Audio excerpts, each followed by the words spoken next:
Hi everyone, please subscribe to my channel. Blood Immortal Venerable. See playlist for other chapters and novels. I do not translate the novels. Credits goes to original translator and author of the novel. I only make it as an audiobook so it would be easier to just listen while doing other things. Credits goes to the author of the novel. I convert stories to audiobook for mental health, for multitasking purpose, for accessibility and time saving.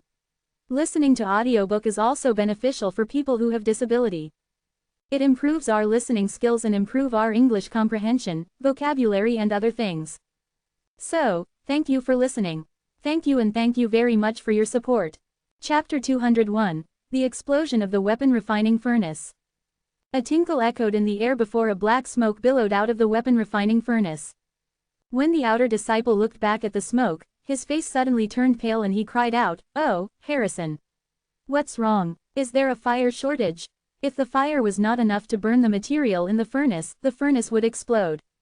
The inside and outside pressures of the furnace were different because of the high heat. In order to resist the high pressure in the furnace wall had to be very thick.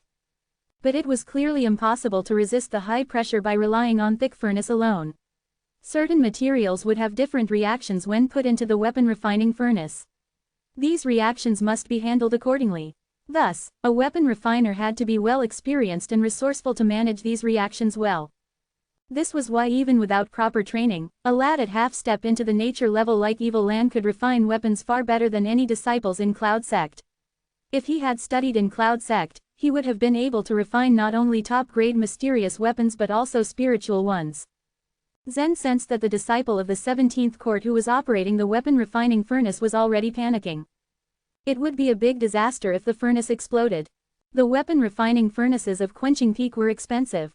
Each furnace was made of refined copper and rare metals for the inner wall. If the furnace did explode, these disciples couldn't afford the loss. Thus, all the disciples of 17th court were flurried. "Oh, I'll go get a master," exclaimed one disciple. "The furnace will explode any minute now."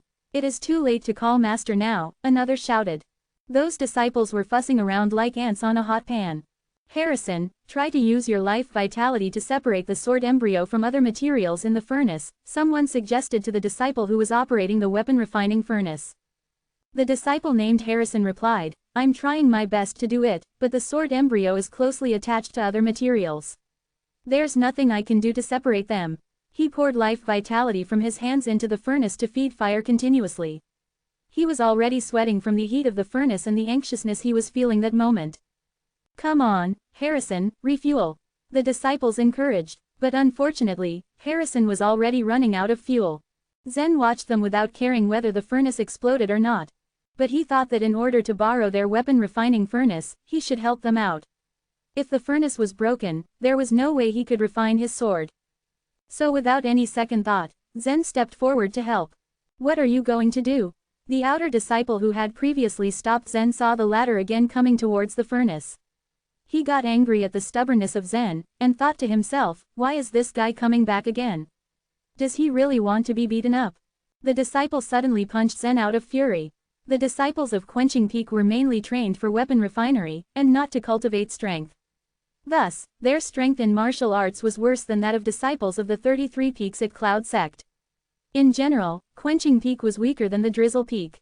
When Zen saw that fist coming for him, he suddenly quickened his pace to avoid the punch. He then continued to walk towards the furnace. The outer disciple was shocked when he witnessed Zen's speed and realized that the latter wasn't ordinary. However, he didn't want Zen to disturb Harrison at any cost, so he shouted hurriedly to his mates, "Everybody, stop that guy. Don't let him get near Harrison. Hurry." In an instant, several disciples surrounded Zen but none of them could stop Zen. The disciples were stunned to see Zen breaking through their siege so easily. At that moment, one of them realized something and shouted, "Maybe he can help Harrison." The disciple was right. Zen intended to help Harrison in preventing the furnace from exploding. Once Zen reached the weapon refining furnace, he patted Harrison on the back before the latter even realized it. Over time, Zen had developed his skill in utilizing the demonic life vitality. When Zen first mastered the demonic life energy, he could not control its devouring power. But after a while, he learned how to completely control it and avoid devouring other people's life vitality. He learned that in order to do that, he should keep half of the demon life vitality and half of the purple life vitality in his belly. As he patted Harrison, he softly said to him, "Relax." The demonic life vitality started to pour from Zen's hands through Harrison's body.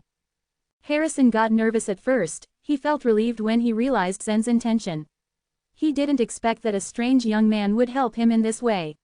He had already reached his limit, but thanks to the stranger, he could feel that his life vitality became powerful again. The only solution to avoid the furnace from exploding was to use the life vitality to form a fire net and tie the sword embryo and other materials together. The more intense the chemical reaction of the sword embryo, the faster the fire would be consumed. Once the life vitality of the weapon refiner was exhausted, the sword embryo would be freed from the fire net, then the explosion would occur. At such circumstances, there was often no better way but to hold on despite the pain or abandon the furnace and run for life. Zen's life vitality was pure that the fire in the weapon refining furnace burned up again. The red flames were crackling in the furnace.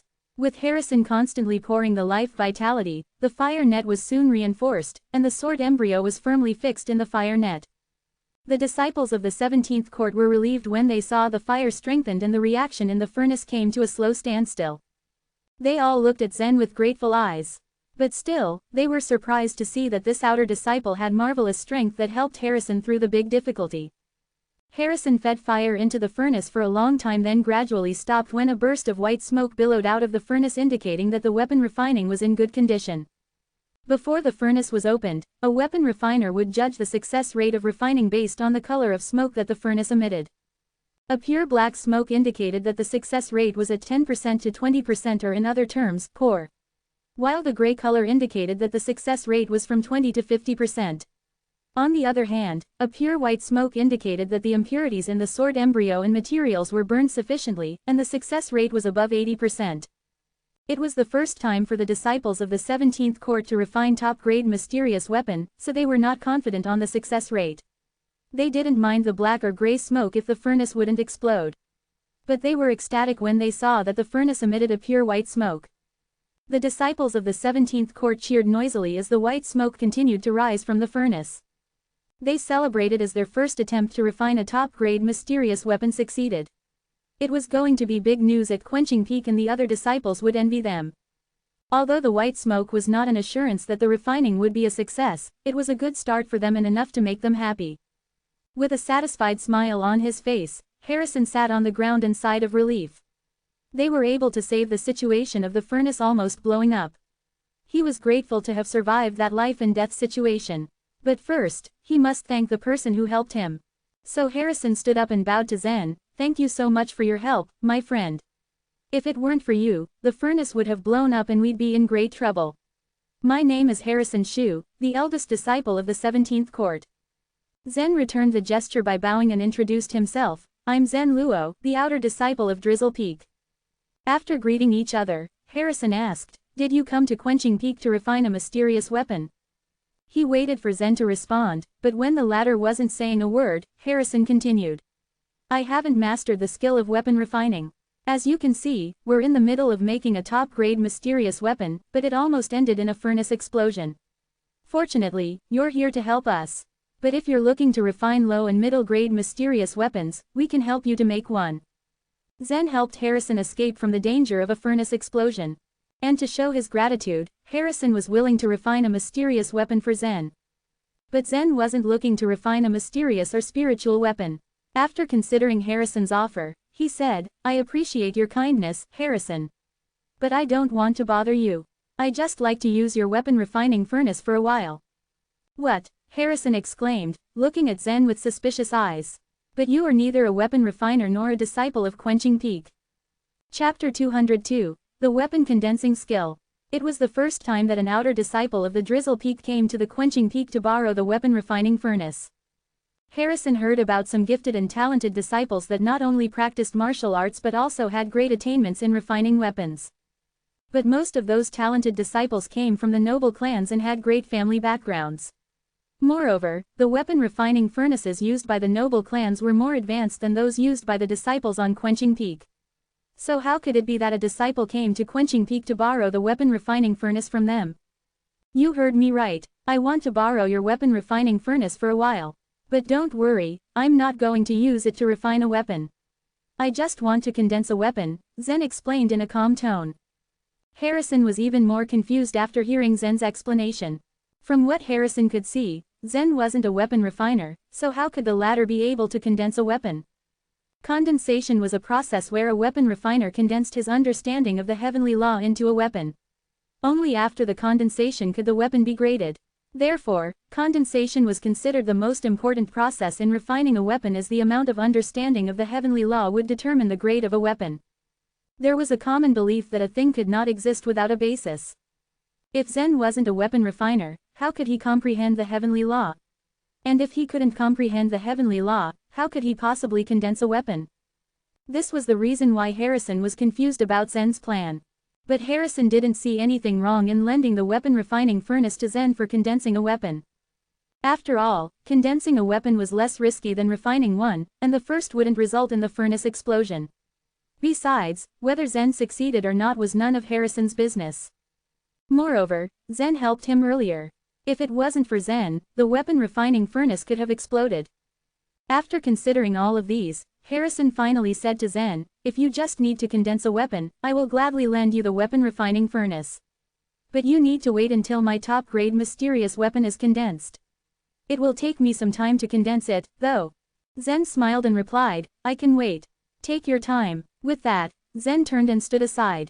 Harrison then sat in front of the weapon refining furnace and released the fire again. But in reality, both fire and life vitality could be used to condense a weapon.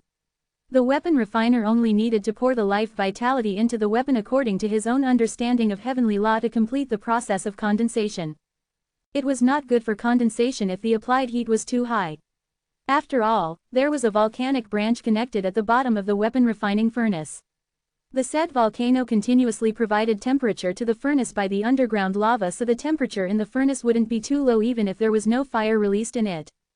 Zen knew about the underground lava, and that was the reason he came to the quenching peak to condense his weapon. Since he didn't specialize in the practice of fire cultivation method, he was not confident that the demonic life vitality could be used to condense a weapon. Although condensation didn't require high temperature, the weapon refining furnace still needed a certain temperature to work. Given Zen's circumstances, the weapon refining furnace on the quenching peak was the best and only option to condense a weapon. Zen stood by and waited for a while. He saw Harrison pour the fire into the weapon refining furnace. From his observation, the fire Harrison used for condensation was less powerful than for the refining. When Zen looked carefully at the fire, he sensed that the fire emitted a strange power that he didn't know how to describe in words. Although the power that the fire emitted was extremely small, it couldn't be ignored at all. The power might be Harrison's understanding of heavenly law. Zen thought in his mind as he looked out at the power hidden in the fire. The process of condensation was the most critical stage in weapon refining. The duration of condensation depended entirely on the understanding of heavenly law and a little luck. However, the duration of the condensation would not dictate the quality and the grade of the weapon after it was taken out from the weapon refining furnace. There were stories about weapon refiners and the stage of condensation. Since this process involved the heavenly law, these stories became more legendary. One of the legends said that there was someone who spent a month condensing a weapon. The weapon refiner didn't waste any time during the whole month of condensation that he ate and drank in front of the weapon refining furnace. He took that long because he thought that he hadn't condensed the weapon very well. And after a month of continuous condensation, he was able to condense a fairy weapon. There was another story that a weapon refiner was screwed up with abnormal weather in the process of condensation. The weapon refiner had only half an hour to condense his weapon considering the lightning, thunder, and gale. But after all the challenges, he was still able to condense a fairy weapon. These kinds of stories created misconceptions about weapon refining. They thought that the success of the weapon refining depended only on luck. But in reality, the ability was more important than luck in the process of weapon refining. In general, the weapon refining trainee like Harrison would take a long time in the process of condensation. It would take him 2 to 4 hours to condense a weapon. But Zen was willing to wait. He stood aside and waited for Harrison silently. Out of his expectation, the process of condensation was more successful this time. Zen saw Harrison withdrew the fire an hour later. He heard Harrison said, "Alas! It's done." The disciples of 17th Court who were standing nearby also cheered when they saw Harrison finish the condensation process. Harrison, you did it.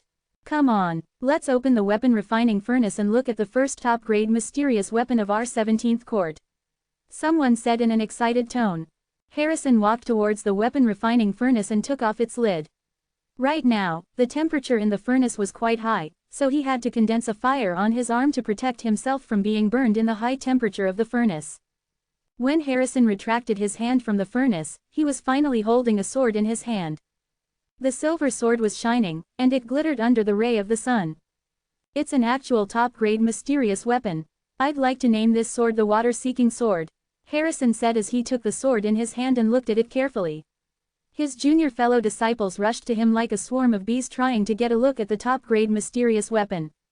Meanwhile, Zen walked slowly towards Harrison. He complimented him with a smile on his face. You did it, Harrison. You have refined a top-grade mysterious weapon. Harrison saw the casual glance that Zen threw at the top-grade mysterious weapon he just refined. It seemed that Zen wasn't really interested in it at all, so Harrison asked, I have finished the condensation now. So, when will you use the weapon refining furnace to condense your weapon? I'll do it now, replied Zen in a calm tone.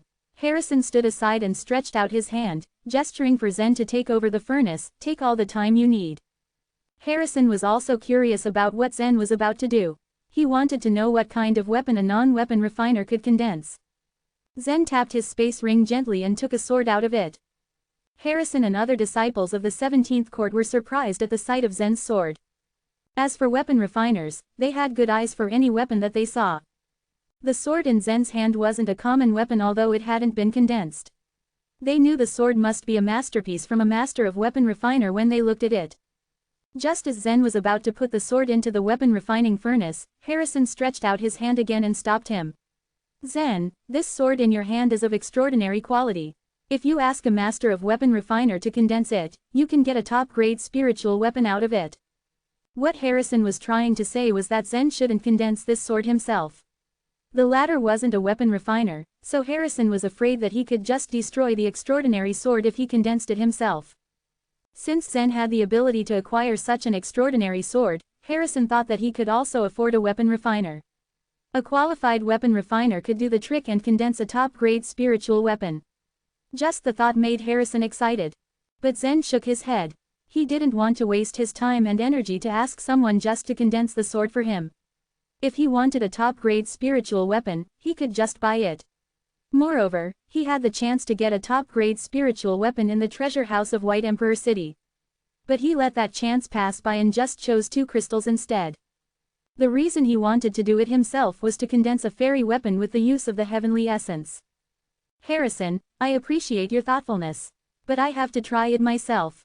I want to know whether I can succeed in condensing it or not, replied Zen with a smile. Harrison felt sorry for the sword after he heard what Zen said. Zen was indeed a prodigal young man. Even though it was an extraordinary sword, Zen still wanted to condense it on his own without thinking what would happen to the sword if he failed. Weapons couldn't be condensed repeatedly. If Zen wouldn't succeed in condensing it the first time, the sword would be ruined. Harrison still couldn't believe that Zen wanted to condense the sword by himself. It all sounded to him like a joke. He wanted to stop Zen from condensing this sword himself. However, he wasn't the owner of the sword after all, so he wouldn't be able to convince Zen not to do it. And by the expression in Zen's face, there was nothing Harrison could do right now. The other disciples of the 17th Court didn't know what else to say. Just like Harrison, some of them were resentful for Zen's decision to waste such an extraordinary sword.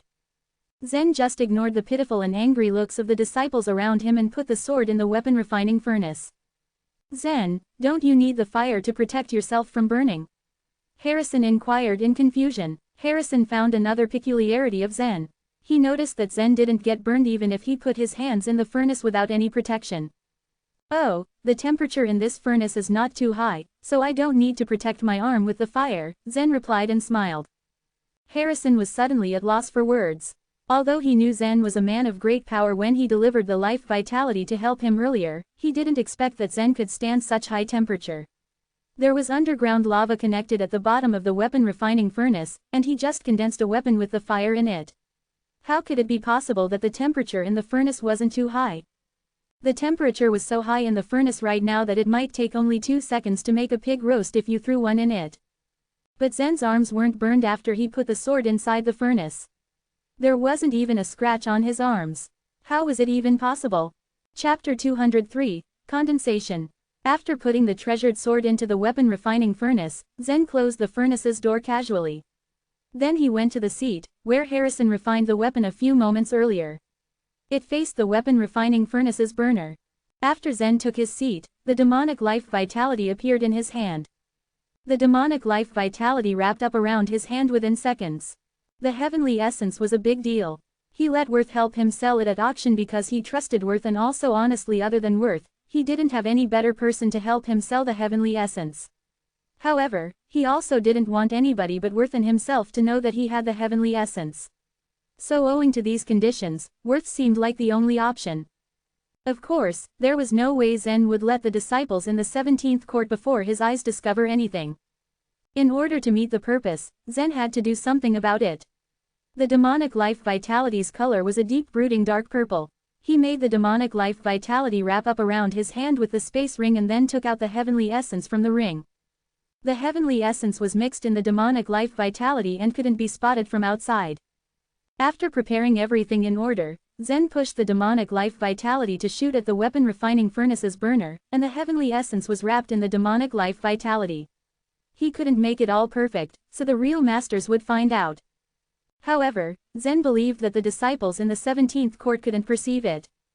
The demonic life vitality formed a thick line and poured the heavenly essence in the weapon refining furnace one drop after another, slowly and delicately. Looking at the dark purple demonic life vitality, Harrison's eyelid flickered. He thought no wonder Zen's life vitality was heavy right now.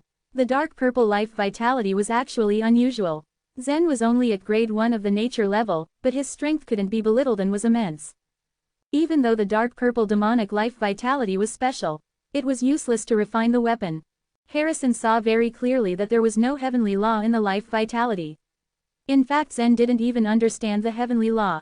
How could he use it to refine with such confidence then? Several disciples in the 17th court all sighed in a synchronized manner, expressing disappointment. Alas, it appears that Zen is just having fun, killing away time and wasting a brilliant sword. But Zen was not in the mood to care about what they thought, instead just concentrated on the task in hand, that is refining. It was true Zen hadn't mastered the heavenly law, so in fact, he was not refining but just watering the sword with the heavenly essence. It all came down to what level of the treasured sword could be at last. On the contrary to what everyone thought, he didn't have the confidence. After all, it was the first time for him to water the weapon with the heavenly essence. There was an extreme possibility that he might make a mysterious weapon or a waste product in the end because of his choice of the wrong method. Once he put the demonic life vitality in the weapon refining furnace, Zen controlled the demonic life vitality to cover the treasured sword. The magma in the underground fire vein slowly flowed through the passage under the furnace. And through the heat conductor, it transmitted the high temperature upward. The treasured sword was placed in the furnace and began to bake owing to the magma's heat. It needed to maintain a certain temperature during the refining process, and the temperature in the furnace was just right, not too high or low. After the demonic life vitality covered it, the first drop of the heavenly essence was supported by the life vitality as it dripped on the treasured sword's blade. When the first drop dripped on the sword's blade, a metal-colored riffle formed on the bright and smooth blade. The riffle didn't spread to a large range but only an inch and then stopped, leaving a strange pattern on the blade. Soon after, a second drop of the heavenly essence dripped on the blade and left another small pattern. More and more drops of heavenly essence fell on the blade like the pristine drops of rain, leaving behind one and another pattern. At the moment, in a continuous movement, the heavenly essence from Zen's ring was transmitted into the weapon refining furnace through the channel made of the demonic life vitality. If some famous weapon refiners saw how Zen wasted the heavenly essence in this way, they would most probably get furious. How the immensely valuable heavenly essence was getting wasted. Most often, the heavenly essence was used to refine the weapon at the most crucial part. As it was said, you must use the best material at the key point to make the best of everything. If they used the heavenly essence to refine a sword, it could only be used on the blade. If the heavenly essence was not enough, they might put it exactly on the edge of the blade, following the saying. Even though some effect of the heavenly essence would be lost, the effect would be better than that of a stick in the eye. However, Zen didn't have the knowledge to economize and micromanage. He almost let the heavenly essence drip randomly, so it not only fell on the blade but also filled the sword's handle. But even this treasured sword couldn't absorb the heavenly essence infinitely. There was a limit, which depended on the weapon refiner's attainment. Zen put hundreds of heavenly essence drops in the weapon refining furnace in one go. The whole treasured sword was covered with the heavenly essence. From the blade to the handle and even the top, it was absorbing all that it could. It was saturated in heavenly essence. Till now, Zen withdrew the heavenly essence which was not absorbed from the weapon refining furnace and made it return into his space ring. The refining process was almost over and it took a short duration of somewhere around 30 minutes. Seeing that Zen tore the demonic life vitality, the disciples in the 17th court felt confused. Harrison too stared blankly. "Are you done with it so fast?" According to their knowledge about how to refine a weapon, the time would be either long or short, but Zen finished it in such a short time, which was uncommon. Judging from this point, Harrison was sure that Zen was just having fun. Zen replied with a relieved smile, "Yes, I have finished refining the sword." "Zen, please open the furnace so that we can have a look at the result." Harrison didn't harbor any ill intention but was simply curious about what Zen wanted to do. Zen walked to the weapon refining furnace. When he uncovered the furnace lid, a silver light suddenly reflected out from the furnace. Buzz! The sharp silver light was shining brightly from the burner and dashed to the wall in the 17th court. One layer of the wall was cut by the light unexpectedly. When Zen stretched his hand into the furnace and took out the treasured sword, the silver light on the sword rushed to the sky. An invisible wave spread around the sword. Buzz! For a second, all people at Quenching Peak found something unusual. On the side behind the Quenching Peak, the ground fire vein extending from mountain converged here and formed a pool with a depth of 3 meters. However, there was no water but rolling magma in the pool, so it could very simply be called a fire pool. Around the fire pool sat 2 weapon refiners who summoned the body fire to mix with the magma in the fire pool. These 2 weapon refiners were the masters at Quenching Peak, Jarrison Yan and Merc Zhang. Both of them reached grade 7 of the nature level. They didn't have powerful strength but had great knowledge on refining weapons. Although they were a great distance from a Grand Master, it was more than enough to be a master at Quenching Peak. In order to make his fire purer, the weapon refiner would choose to contemplate the fire. There were many kinds of fire, and the magma from the underground was one of them, but the fire in it was extremely violent. After contemplation, they could increase their fire's power manifold, but their fire would thus become furious and hard to control. So when the 2 contemplated the fire pool, they would take a chill pill every 30 minutes which would make them have a chilly breath. In fact, the weapon refiners often chose the cultivation method with fire attribute, and the chilly stuff was a big taboo, but the chilly breath could spread all over the body and help them control the magma's fury to calm down. When they concentrated on contemplating the magma in the fire pool, suddenly a silver wave flew past them and quickly moved far away. Both of their expressions changed in an instant. This wave, the refined weapon of someone, is out of the furnace. Jarrison displayed a cautious expression on his face, but he was unwilling to speak out his judgment. However, Merc beside him expressed in advance, "This is an aftermath of a treasure coming out from the furnace." Generally, any weapon with a rank, even including the low-grade mysterious weapon, would have the aftermath when it was pulled out of the furnace, only the aftermath was slight, difficult to perceive for ordinary people. While the wave made from the spiritual weapon was more visible, even ordinary people could sense it, but it could not reach far away. The fire pool beside Jarrison and Merc was not far away from the Quenching Peak, but the aftermath of the spiritual weapon naturally couldn't spread all the way here. Only the fairy weapon could have such violent aftermath when it was pulled out of the furnace. The aftermath spread to the fire pool and farther away but didn't tend to stop. The 2 refiners couldn't judge this weapon's grade. Who can actually refine a fairy weapon at Quenching Peak? Jarrison frowned and asked as his curiosity grew. Was Enio refining a fairy weapon? Merc thought for a long moment but couldn't figure it out, so he had to guess. Cloud Sect was not strong at weapon refining. There were nearly 1 million disciples in Cloud Sect, but only 1,000 were willing to choose to cultivate weapon refining skills in Quenching Peak. Only one weapon refining Grand Master appeared in Cloud Sect over these years, and he was one of the 3 famous Grand Masters in Burning Sky Empire, Enio Qian. As soon as Merc expressed his thought, Jarrison disapproved. "No way. Why is Enio willing to refine weapons at Quenching Peak? He is a Grand Master." The weapon refining furnaces used by the disciples at Quenching Peak couldn't attract Ennio's observant and alert eyes. The 9-rune earthworm furnace cloud sect arranged for Ennio cost a lot of money. It was a treasure not inferior to a fairy weapon in the eyes of the weapon refiners. Ennio was used to the 9-rune earthworm furnace. How did he agree to use the ordinary copper furnace at Quenching Peak? Merc replied, I don't think it is possible, either. But Ennio is the only one who can refine fairy weapons in Cloud Sect. How can anyone else even be able to refine a fairy weapon? Since we can't figure out, why not just head to the spot and have a look for ourselves? Afterwards, Jarrison stood up and headed to Quenching Peak, and Merc followed him closely behind. Although they were weapon refiners, they had the strength at grade 7 of the nature level, so they had high speed. With that said, they arrived at Quenching Peak in an instant. In the 17th court, the treasured sword in Zen's hand had totally transformed, even though the treasured sword's shape hadn't changed. Before it was refined, it looked ordinary. However, the whole treasured sword was now full of weird silver lights currently. If someone stared carefully, there were some runes on the blade of the sword indistinctly. Harrison and the disciples in the 17th court were completely dumbfounded. They opened their eyes wide and blankly stared at the treasured sword in Zen's hand. They wanted to speak but were astonished and unable to say anything, so they just wore a dull expression. Chapter 204. The Two Greedy Masters. The weapon refiner was the most sensitive person towards weapons. Although Harrison still couldn't believe that Zen had made a fairy weapon, the sword in front of him was the proof that the latter did it.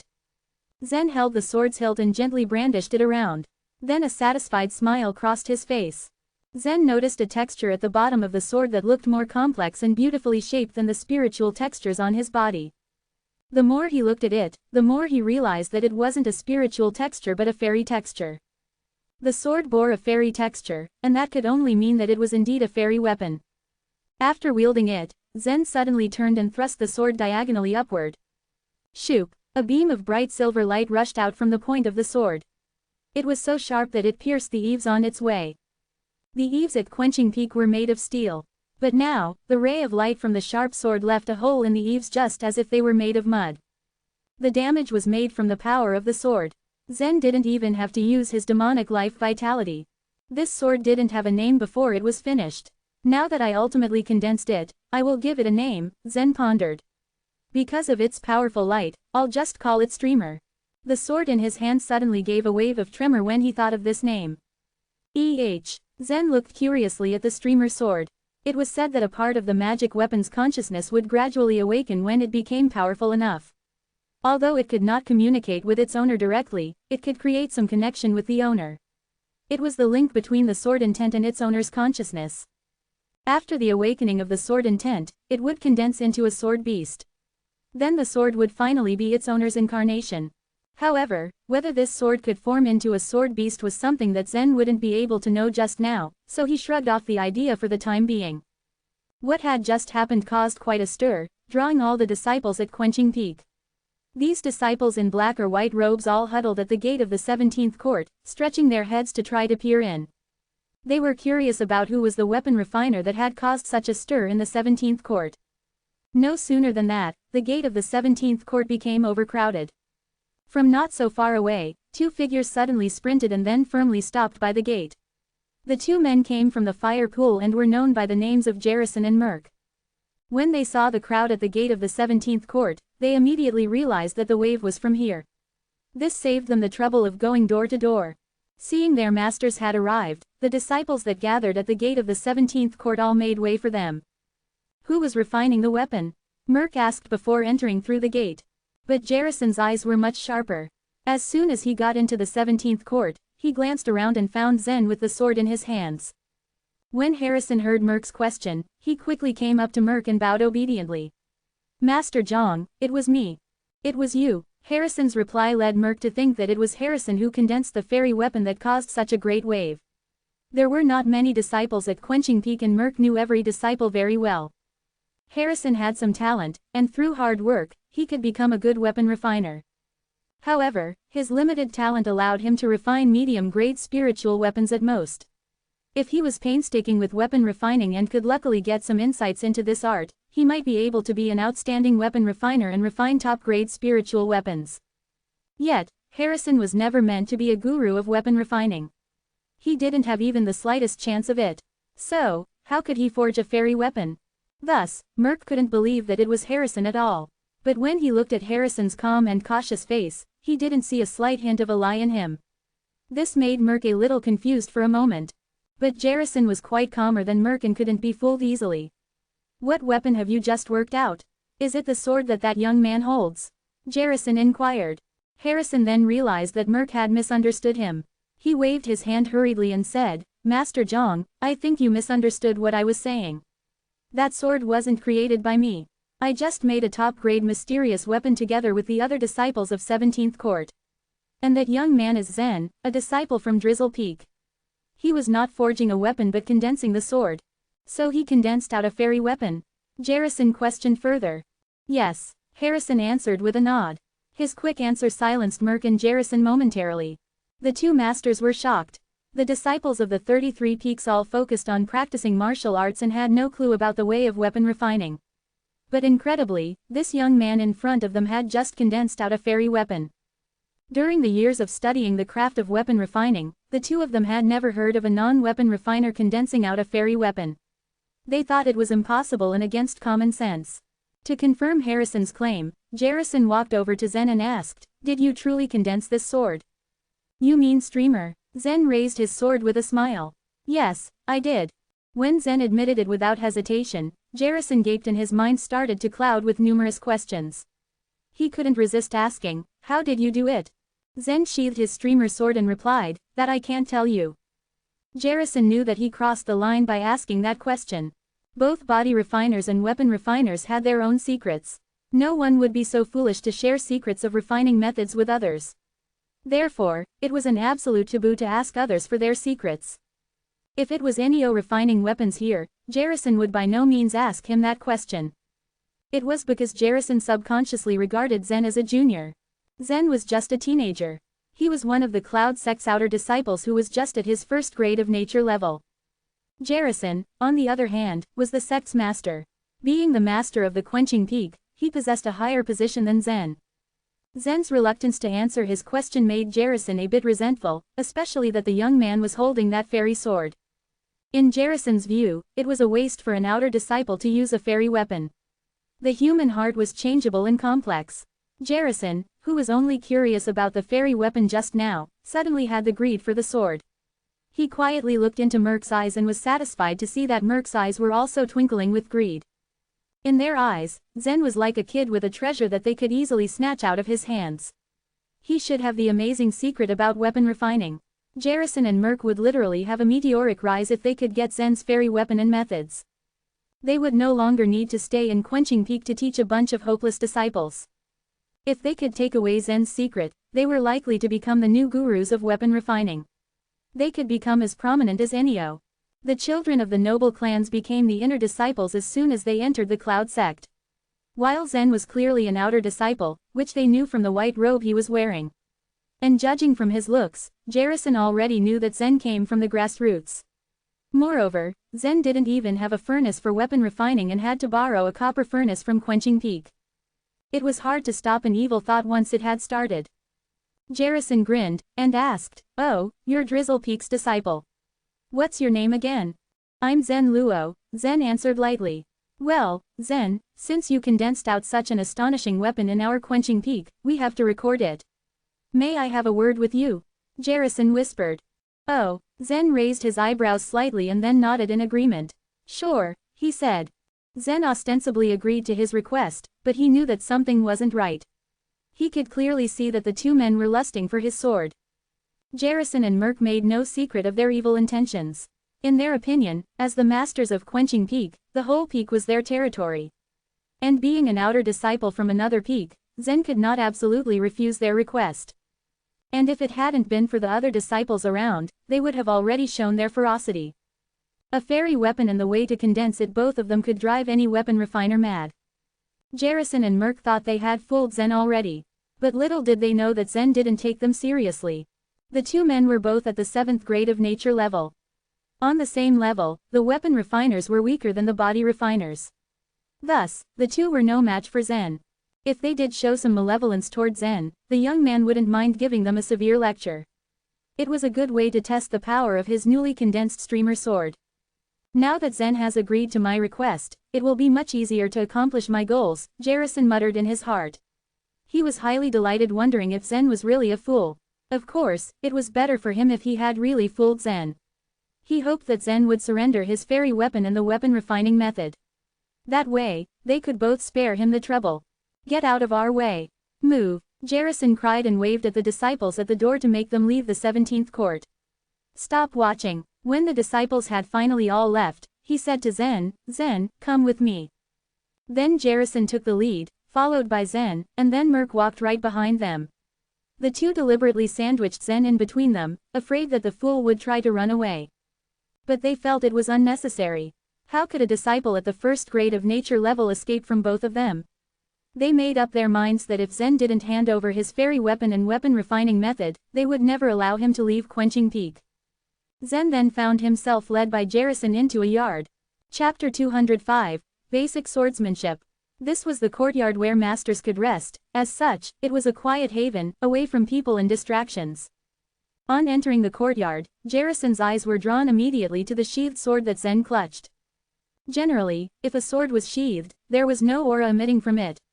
However, the light from this sword shone so brilliantly that it even covered the scabbard. Most refiners followed a simple rule of thumb and always chose the best materials used in creating the body and handle carefully when a sword was forged. However, they would avoid pouring heavenly law into the handle of the weapon, because it was wasteful. Jarrison and Merc saw that the handle of Zen's sword was manifesting an intense amount of energy, even after he had inserted it into the scabbard. Did this guy waste his understanding of heavenly law on the handle while he was making the sword? Oh, wow, how was he able to comprehend heavenly law? The workmanship is amazing. He has a remarkable ability to be able to craft such a good sword. Thought Jarrison and Merc, becoming excited at the prospect. I can't believe you were able to forge such a good fairy weapon at such a young age. That's crazy. Have you given your baby a name? Asked Jarrison, all the while he stared down at the sword. Usually, after a weapon refiner finished, he would give his new weapon a name to identify it. Zen's sword had no name earlier because Chase hadn't condensed it and wanted someone else to finish it. Zen had to name it. Zen simply stated, the name is Streamer. Streamer sword, that's beautiful, a good name, I like it. Jarrison nodded and said, yes, that's really a good name. May I see it? Zen shook his head in denial of Jarrison's request while he reminded himself, I'm no fool. My weapon is as important as my life. There was a wise martial artist once who said, two things cannot be shared, a man's weapon and his woman. Zen had barely finished making Streamer's sword, and even though he hadn't used it in combat, he wasn't prepared to share it either. When Zen rejected Jarrison's request, Merc piped up saying, Master Yan is an excellent weapons refiner. He isn't a grand master yet, but he'd be able to see if there are any flaws in your Streamer sword. We're the masters of the Cloud sect, so you don't need to be on the defensive with us.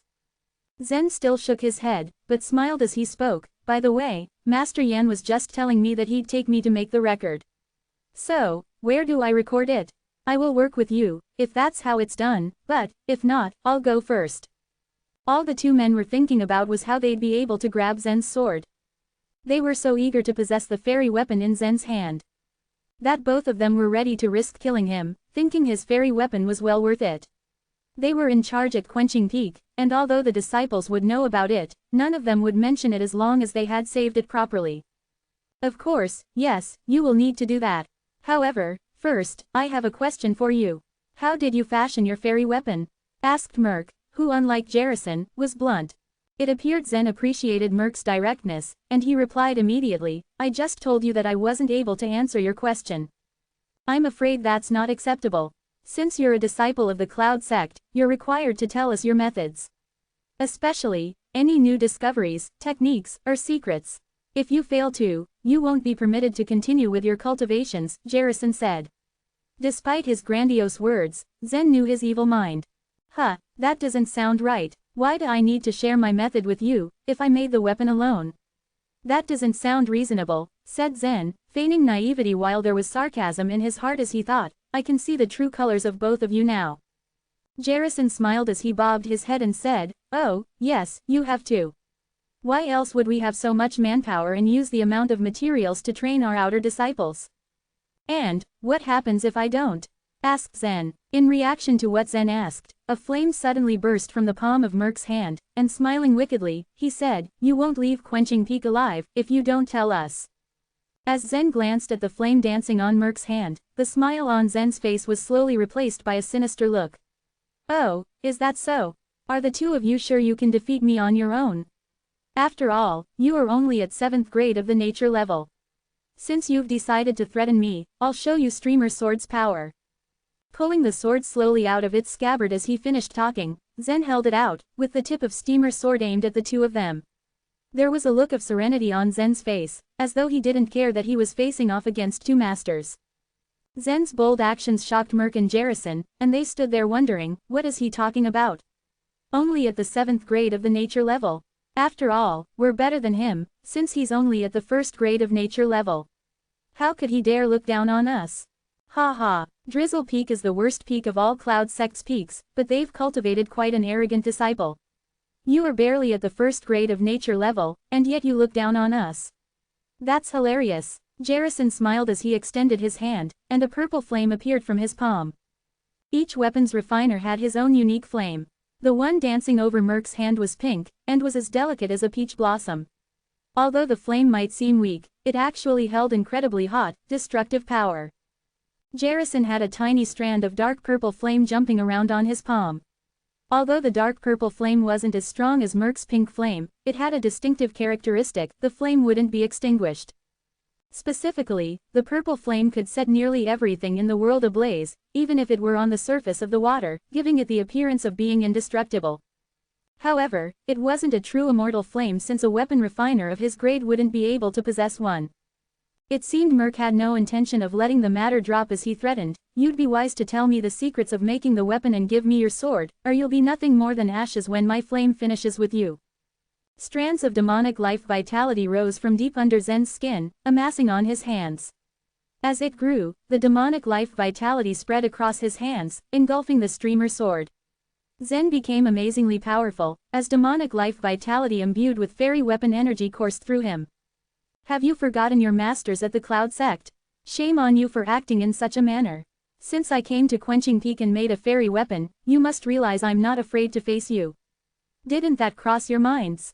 And just look at yourselves now. You are acting so greedy. Fine, if that is how you want to be, you can pay the price," stated Zen sneering. "Merc, get on with it. Catch him, and I'm sure he'll tell us everything we want to know," said Jarrison loudly. He was concerned after he saw Zen's dreadful appearance, but he kept his concerns to himself. After all, in his opinion, Zen couldn't be better than someone who was in the nature level at the 7th grade. Merc stood next to him and didn't hesitate to wave his hand. As he did, two peach blossom-like flames rushed to Zen. This was the first time Zen used Streamer's sword, and it was basic swordsmanship. As the name implied, it was the most basic battle form of swordsmanship. There weren't many moves. However, this swordsmanship technique was the most practical. Of course, it didn't mean that basic swordsmanship was the best swordsmanship. Because with lots of others practicing it, the technique was familiar, and easier to counter. But there was a problem with countering Zen. He had a phoenix crystal in his arm. Using the energy of the phoenix crystal, Zen could be horribly fast with his sword. Whatever it was, as long as its speed was improved to the extreme, its nature would be completely changed.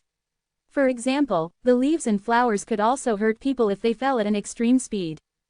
Zen sneered as he watched the flames rush at him before lifting his arm, and slicing at them with the streamer sword. The move looked simple. Swish! As the streamer sword sliced through the air, it looked like a fluttering piece of long, narrow cloth.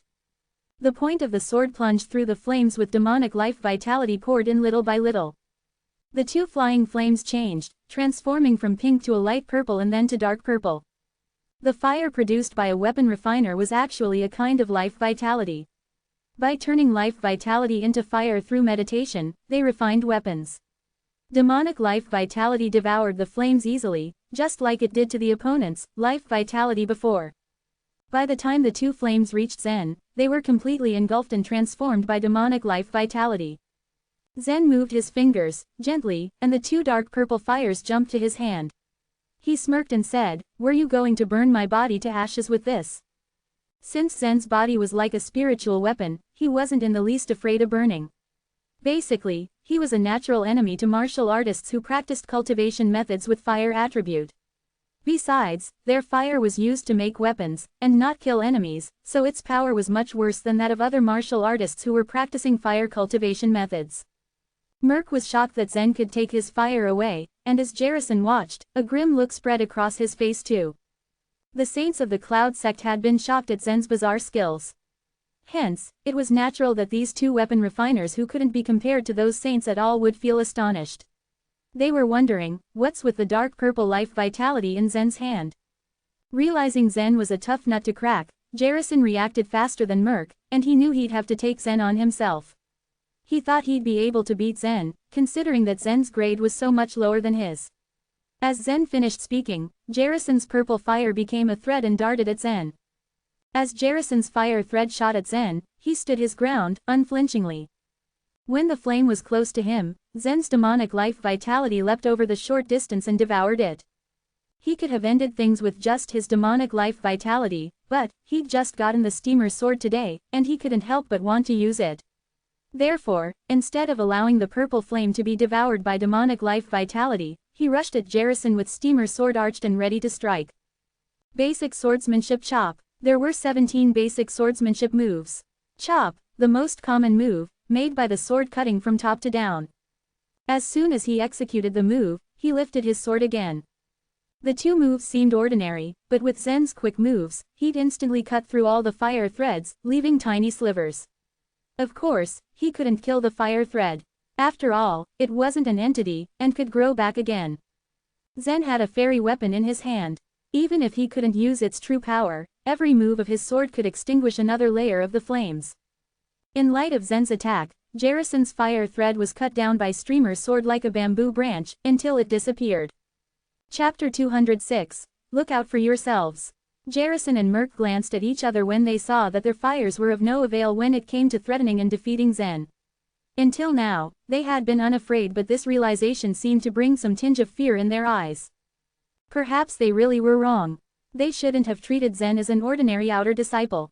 Furthermore, they should have paid heed to other aspects of Zen's ability rather than his mere cultivation level. Although he had just reached the first tier of the nature level, he still had been able to produce a powerful fairy weapon and amazing life vitality using merely his strength.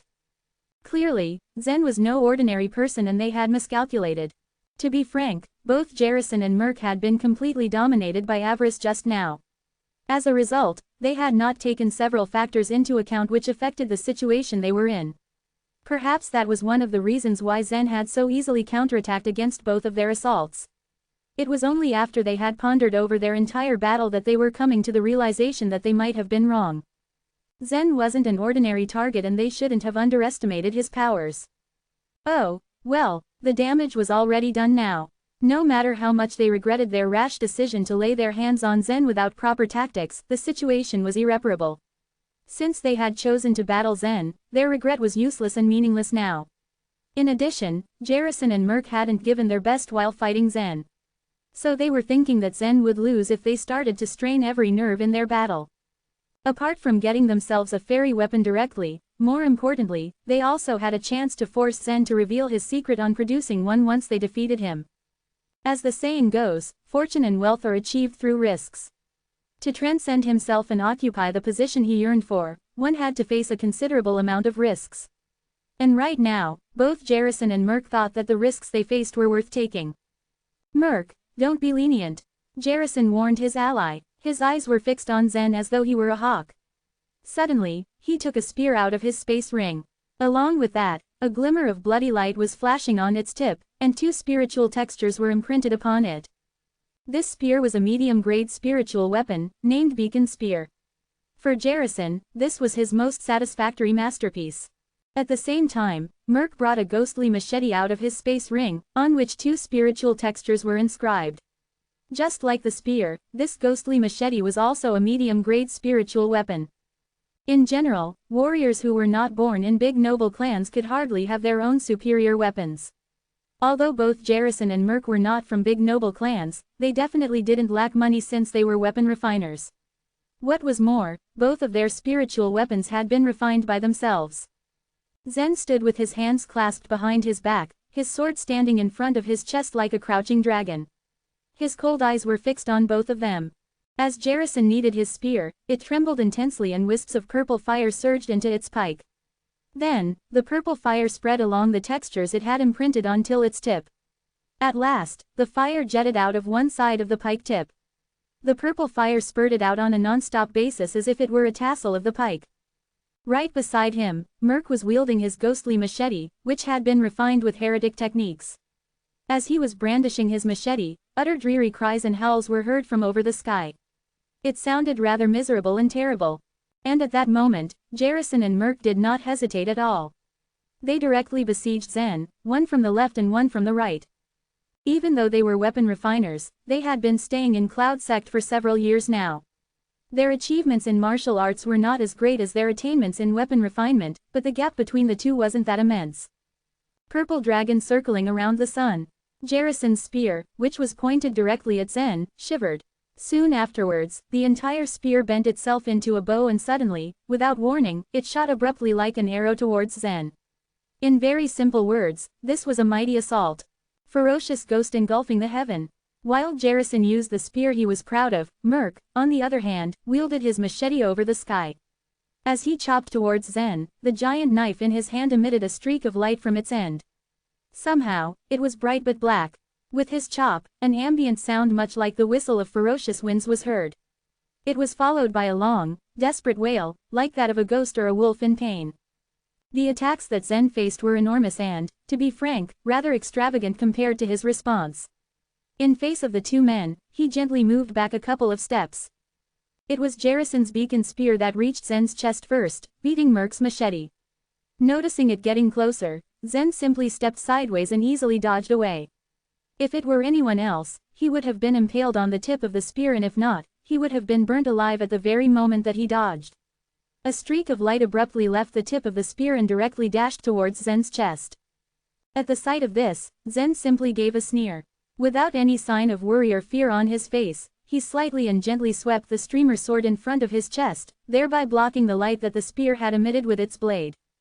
In general, swords were rarely used for defense, since their blades were rarely wide enough to properly block an attack. In addition, they could be easily broken. In this case, however, as the streak of light from the tip of the pike touched the streamer sword, it bent the sword completely into a bow-like shape. It was true that the attack was powerful, but after all, the sword was a fairy weapon and could not be so easily broken. After blocking this second luminescent attack from Jarrison, Zen moved forward and used his basic sword tactic. Lift up sword. Tinkling. A high-pitched clanking sound shredded the atmosphere as Zen lifted up his sword to block and push Jarrison's pike away at an extremely fast pace. Circle parry. Flick the sword. As Jarrison retried his moves, Zen defeated him in 2 easy steps. First, he directly knocked Jarrison's beacon spear off the ground. Second, he flicked his sword towards Jarrison. All his moves were executed so fast that Jarrison never got time to react at all. Before he knew what had happened, his beacon spear was lying on the floor, chopped into pieces by Zen's sword. And when he did see that, Zen had already pointed his streamer sword at him right towards his face. Now, Jarrison looked a little scared. Somehow, he felt that time was passing more slowly than ever right now, perhaps because he thought that he was right on the brink of death. As he saw the beaming bright silver light on Zen's streamer sword inches away from his throat, he knew that his end was near. He yelled loudly, "My life is destined." Even though he was totally certain that it was impossible for him to dodge Zen's sword now, and that his end was near, he lifted both of his arms up and crossed them in front of his chest in a desperate attempt to protect himself, as if it was some sort of conditional response. Puff! The streamer sword stabbed into one of Jarrison's arms through 2 shin bones and came out of the other side. Then, it was withdrawn at the same rapid pace and flew straight towards his chest, finally ready to land the coup de grace. However, it suddenly stopped flying just as it pierced his clothes and pricked his skin. The sudden stop astounded Jarrison. He could sense a tinge of chill running from the tip of the sword into his chest through the small prick it had made. He was totally sure that he would be undoubtedly put to death now. So why did Zen stop suddenly? Jarrison was confused. Frightened, trying not to move a muscle, he shifted his gaze towards Zen, who looked rather cold. He saw nothing on his face but heard him snorting. Immediately after that, Zen pulled his sword back. Except for the fact that the sword had injured his arm, not a single wound had been made on his body by Zen. He was completely intact elsewhere. The streamer's sword had been fairly sharp, but even so, when Zen pulled it back from Jarrison's skin, no blood dripped off. Even the wound left on Jarrison's arm was remarkably small. It wasn't until after a long while that a few drops of blood trickled. It was mere a minor injury for a nature creature. Initially, Jarrison had thought that his death at the hands of Zen was certain. After all, who would have spared one's enemy in such a situation? But it was totally beyond his expectations that Zen would pull his punches. Jarrison was completely confused about why Zen had let him off the hook. After Zen took his streamer's sword back, he turned around and made another move with his sword. Chop upwards. At that very moment, Merc's machete was shining with an intense light, a light which felt gloomy and terrifying despite its radiance. Bang! The bright silver light on Zen's streamer sword, which looked like a streak of meteors, was passing over the sky, interlaced with the light on Merc's machete. At the moment that the two lights converged, the wails and the howls became more sonorous than before. Immediately, a black shadow of a skull head started floating around the light of Merc's machete. Its mouth was wide open, and with its fangs showing, it was staring ferociously at Zen, as if it had sworn to mangle him. But the light on Zen's streamer sword was extremely intense. It was interlaced and fused only for a short while, and soon enough, the dazzling light that Merc's machete had emitted was shattered into infinite small fragments like confetti by Zen's radiance. After the light of Merc's machete collapsed into fragments, it scattered away in all directions. Due to its effects, the ground around them, which had been originally flat, suddenly got full of bumps. With the streamer sword swinging arbitrarily in his hand, Zen approached Merc step by step. Merc's face was betraying his flustered emotions now. Just now, he had adopted his best striking technique. In applying this technique, the ghost-like wails and wolf-like howls were emanated to threaten and scare his opponent, which would render him less likely to defend himself. Apart from this outstanding technique, he had also made the ghostly machete all by himself. When he used his refinement methods in combination with this ghostly machete, Merc was capable of even challenging others with higher levels of cultivation. And perhaps Merc was not as good as Jarrison at refining weapons, but his fighting capacity was still absolutely recognizable among weapon refiners.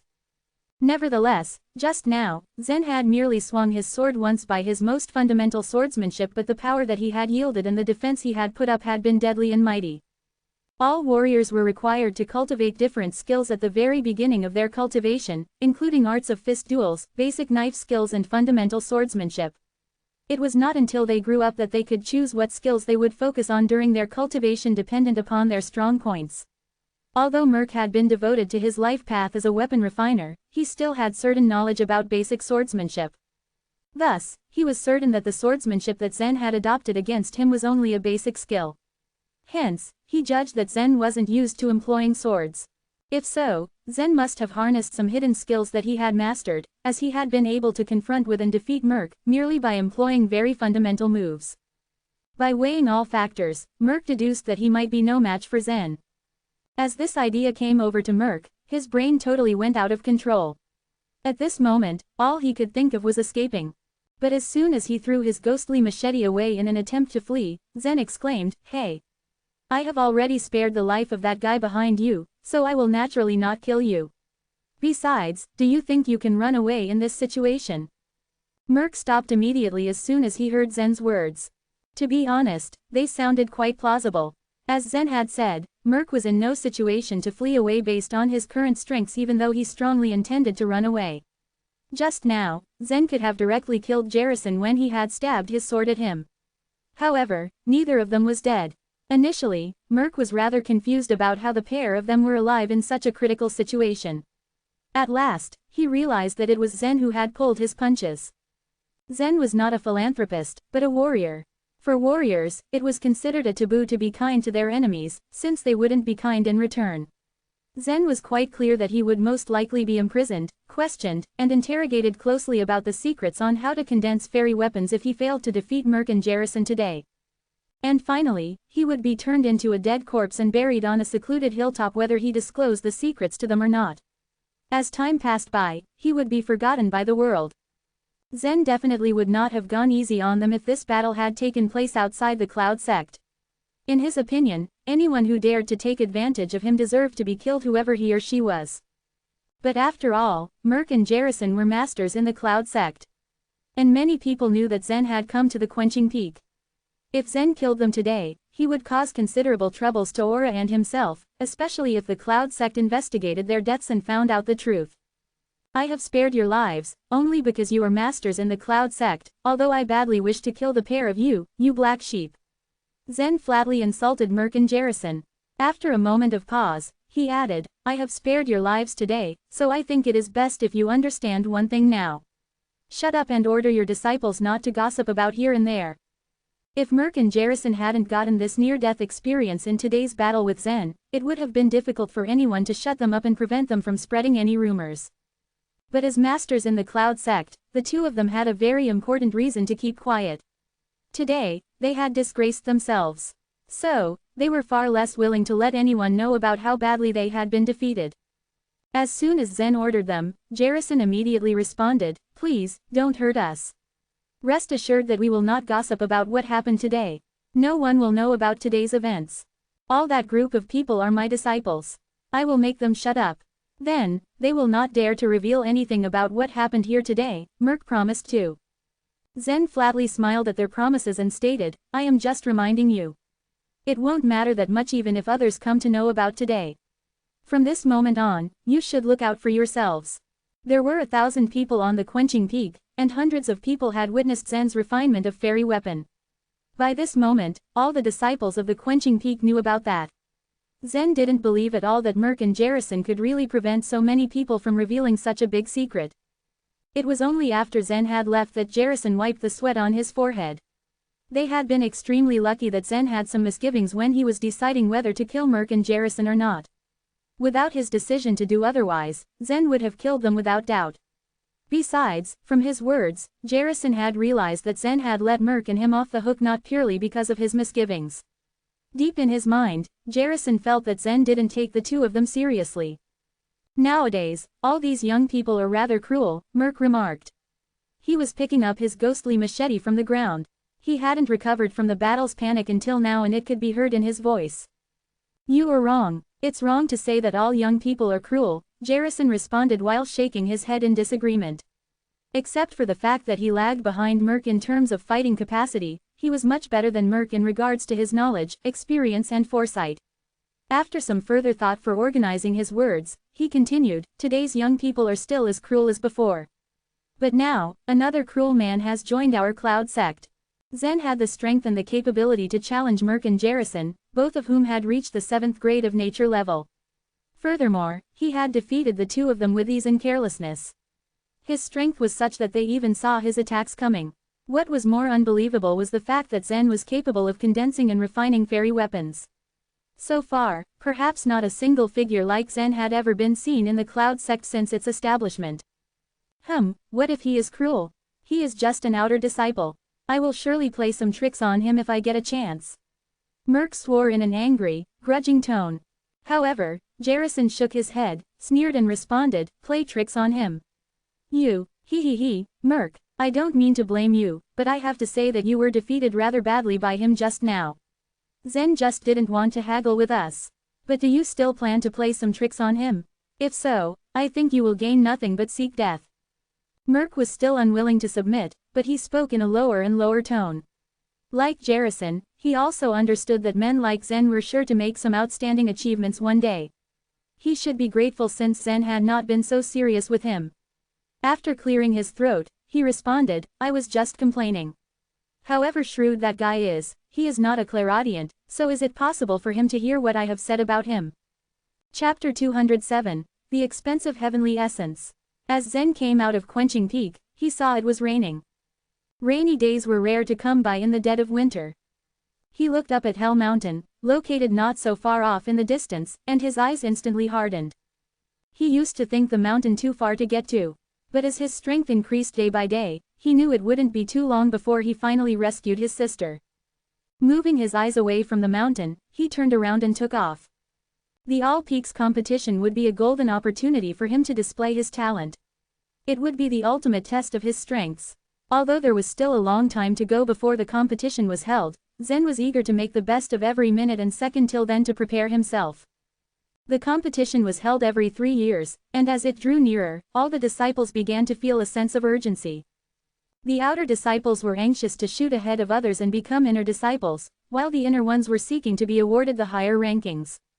The top-ranked ones in the inner circle were training themselves to obtain good scores in the competition. Whether it was Skytop Peak, that ranked the first among the peaks, or Drizzle Peak, that ranked the last, all the disciples including the mediocre and the highly talented ones were training hard. Of course, Zen was no exception to it. Entering the lake of the magical fish would cost him a slew of points. Zen had practiced in it for 2 hours each time before, but now, he would need 4, or even 6 hours in total. The points it would deduct from his card was rather astonishing. Each time he entered the lake, hundreds of points were on the line. To ensure there were sufficient points in his disciple card, Zen had to trade away his cubic crystals. He had no choice but to let the cloud sect demand an outrageous charge from him, 10,000 cubic crystals in exchange for 5,000 points. However, in order to practice, he had to make do with the deal.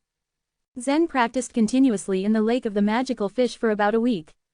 After hours spent fighting against the deadly murlocs, he finally experienced a new breakthrough. Having entered the nature level from half a step, he had already broken through a critical bottleneck on his road to the martial arts. Contrary to that, breaking through the first grade of nature level to reach the second was way easier. But nature creatures face the same bottleneck subsequently as well. For instance, breaking through the 9th grade to reach the 10th, which was the consummation of the nature level, was a constriction very difficult for them to sort out. Advancing from the consummation of nature level to the illuminating soul realm was even more challenging. As a matter of fact, only 1 out of 100 who reached the consummation of nature level could successfully leap into the illuminating soul realm, while most of them found themselves stuck and unable to cross the choke point. It was a major achievement on his part to reach the 2nd grade of nature level, but the points in his disciple card were almost depleted by now.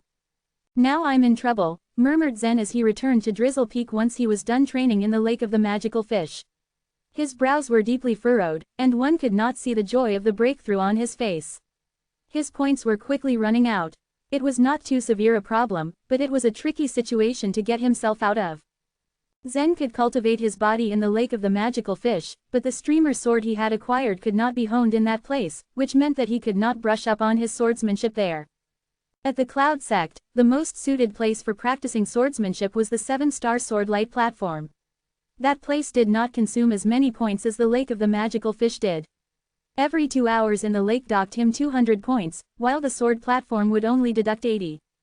Zen guessed that it was probably because the 7-star sword light platform had room for multiple people to practice simultaneously, whereas the lake of the magical fish only had provisions for 1 person at a time. His dilemma was that there were only about 100 points left in his disciple card, which would enable him to practice at the platform for only 2 hours tops, and that was far from enough for him. Feeling rather gloomy, Zen climbed onto Drizzle Peak, about to have a sumptuous meal before taking some rest. To his surprise, he ran into Worth right after finishing dinner.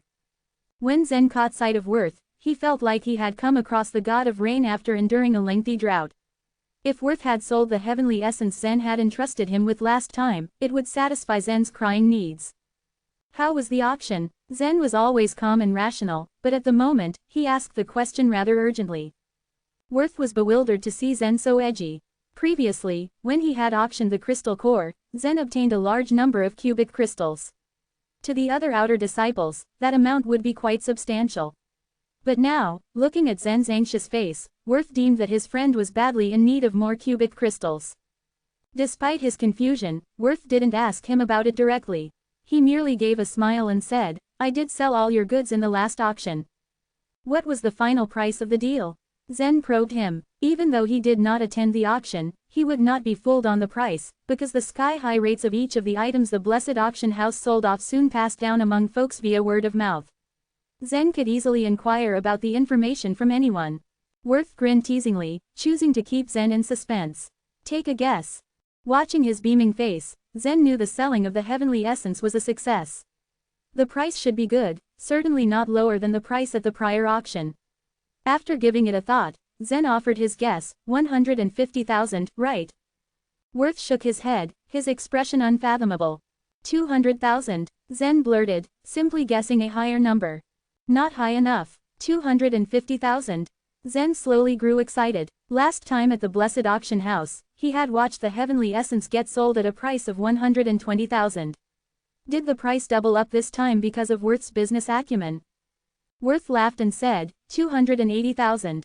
That high? At the figure, Zen's face showed gleeful surprise. How could the price of the same heavenly essence shoot up to 280,000 this time? That was a large margin compared to the 120,000 last time. For the life of him, Zen could not figure it out. It went for a lot more than I expected. The auction turned out to be so competitive this time. Worth shook his head and locked his eyes on Zen. He went on with a smile, you were in luck. Just happened to sell the goods when two great clans were engaged in refining their fairy weapons. Two great clans? Zen was still at a loss. The two great clans that Worth just mentioned were the Yu and the Yun clans. It was assumed that the two clans were trying to polish their fairy weapons, so as to convert the low-grade ones into medium-grade. From refining it to molding it into shape, each weapon had only one chance to get condensed. The condensation directly determined its grade. Zen could condense the streamer sword back then because Chase was unable to do it. He left the chance to someone from later generations, who happened to be Zen.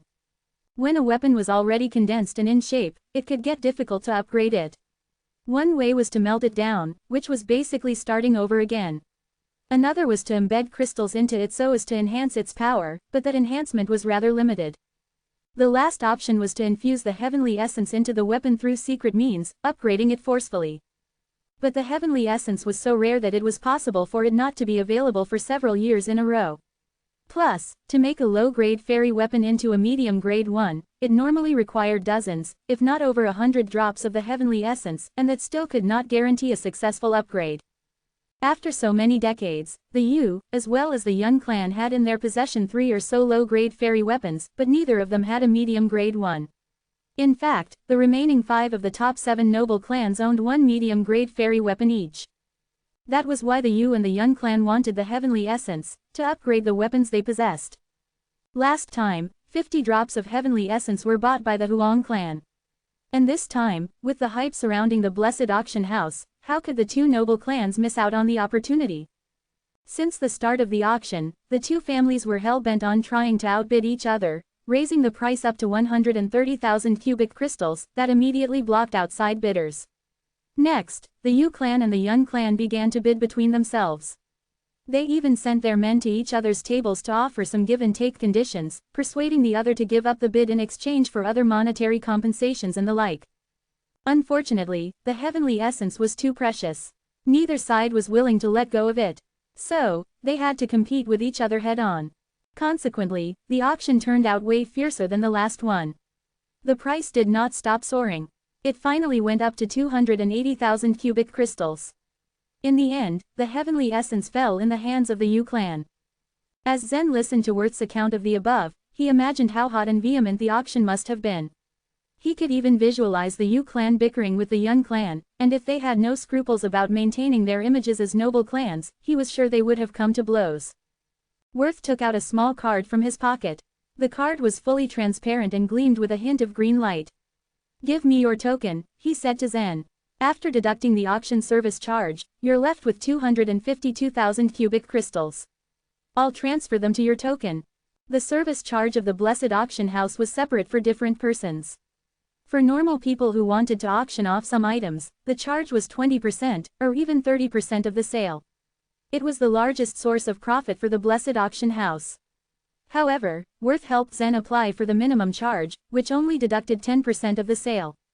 Even though the charge was set at a 10% rate, this single deal earned the Blessed Auction House 28,000 cubic crystals.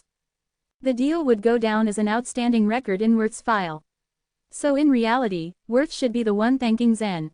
Zen took out his token from the space ring swiftly and tossed it at Worth. Worth put the transparent green card and the token of the Blessed Draft Bank on each other. As Numa started to surge from his hands, the transparent card gradually began to melt, soon combining into the token of the Blessed Draft Bank. This transparent card was refined with the crystal core of a supernatural beast. It recorded the crystal quantity of the Blessed Draft Bank and was encrypted with special measures of security, so it was convenient and safe to use. As the card enjoined into the token, the 252,000 cubic crystals worth of balance was recorded onto it. It's done. This was a successful deal. But Zen, last time you said you were in possession of more heavenly essence. Do you really have more? Worth asked his friend tentatively. He knew Zen seldom lied. If Zen said he had some, it must be true. However, it was still rather difficult to believe that someone could provide so much of heavenly essence at any given moment. Unless Worth saw it with his own eyes, he wouldn't be confident about it. It would be great if Zen was truly in possession of it. Heavenly essence was the most elusive item in the Burning Sky Empire. Worth could sell for Zen as much as he had, but did Zen truly have more? A mysterious smile played on the corners of Zen's mouth. After he put away the token of the blessed draft bank safely, he sidled Worth into a secluded place and fished out a small bottle. Here are 100 more drops of the heavenly essence. Whether it should be sold all at once or twice in parts, is your call, Zen told him, chuckling lightly.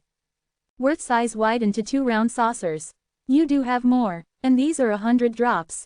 Worth was rendered utterly speechless. Truthfully, he started to suspect that the amount of heavenly essence Zen actually had was far more than the 100 drops he currently held in his hand. Chapter 208, The 7-Star Sword Light Platform. As a matter of fact, at the moment, Zen had over that amount of heavenly essence. Last time when he owned more than 600 drops of heavenly essence, he entrusted the auction of 50 drops to Worth, indicating that he still had over 500 drops left with him. On another occasion, when he refined the streamer sword, it cost more than 100 drops. Adding up all of these, including the bottle with 100 drops of heavenly essence in his hand currently, Zen had a total of 400 drops of heavenly essence remaining. Since it's so popular and in demand, should the 100 drops be divided into 250s and sold at 2 separate auctions or sold entirely at one auction? Which way suits you better? Zen inquired with an apparent tone of curiosity. Well, of course, the best bet is to sell it as a whole at one auction. Owing to a sudden burst of excitement, Worth spoke out in an abrupt high pitch, but he quickly covered his mouth and looked around carefully, turning his chubby head twice in a bid to check if someone was paying close attention to what he just said. After all, he could not expose the secret of his business, that the heavenly essence he auctioned was being procured from Zen. Upon seeing his cautious behavior, Zen was amused as he briskly responded, "Don't worry. Nobody was paying attention to our conversation." As Zen's strength of soul was far more powerful than that of other outer disciples of Drizzle Peak and Worth, even if he closed his eyes, he could easily detect if anyone was paying any attention to him. If any weapon refiner wants to upgrade a low-grade fairy weapon into a medium-grade fairy weapon, 50 drops of heavenly essence may not be enough. Hence, in their refining process, no weapon refiner will have the thought to save even a single drop of essence they have, that is to say, they will utilize all the heavenly essence into the furnace in one shot. The more amount of heavenly essence, the higher the success rate will be. Worth explained what he thought in detail.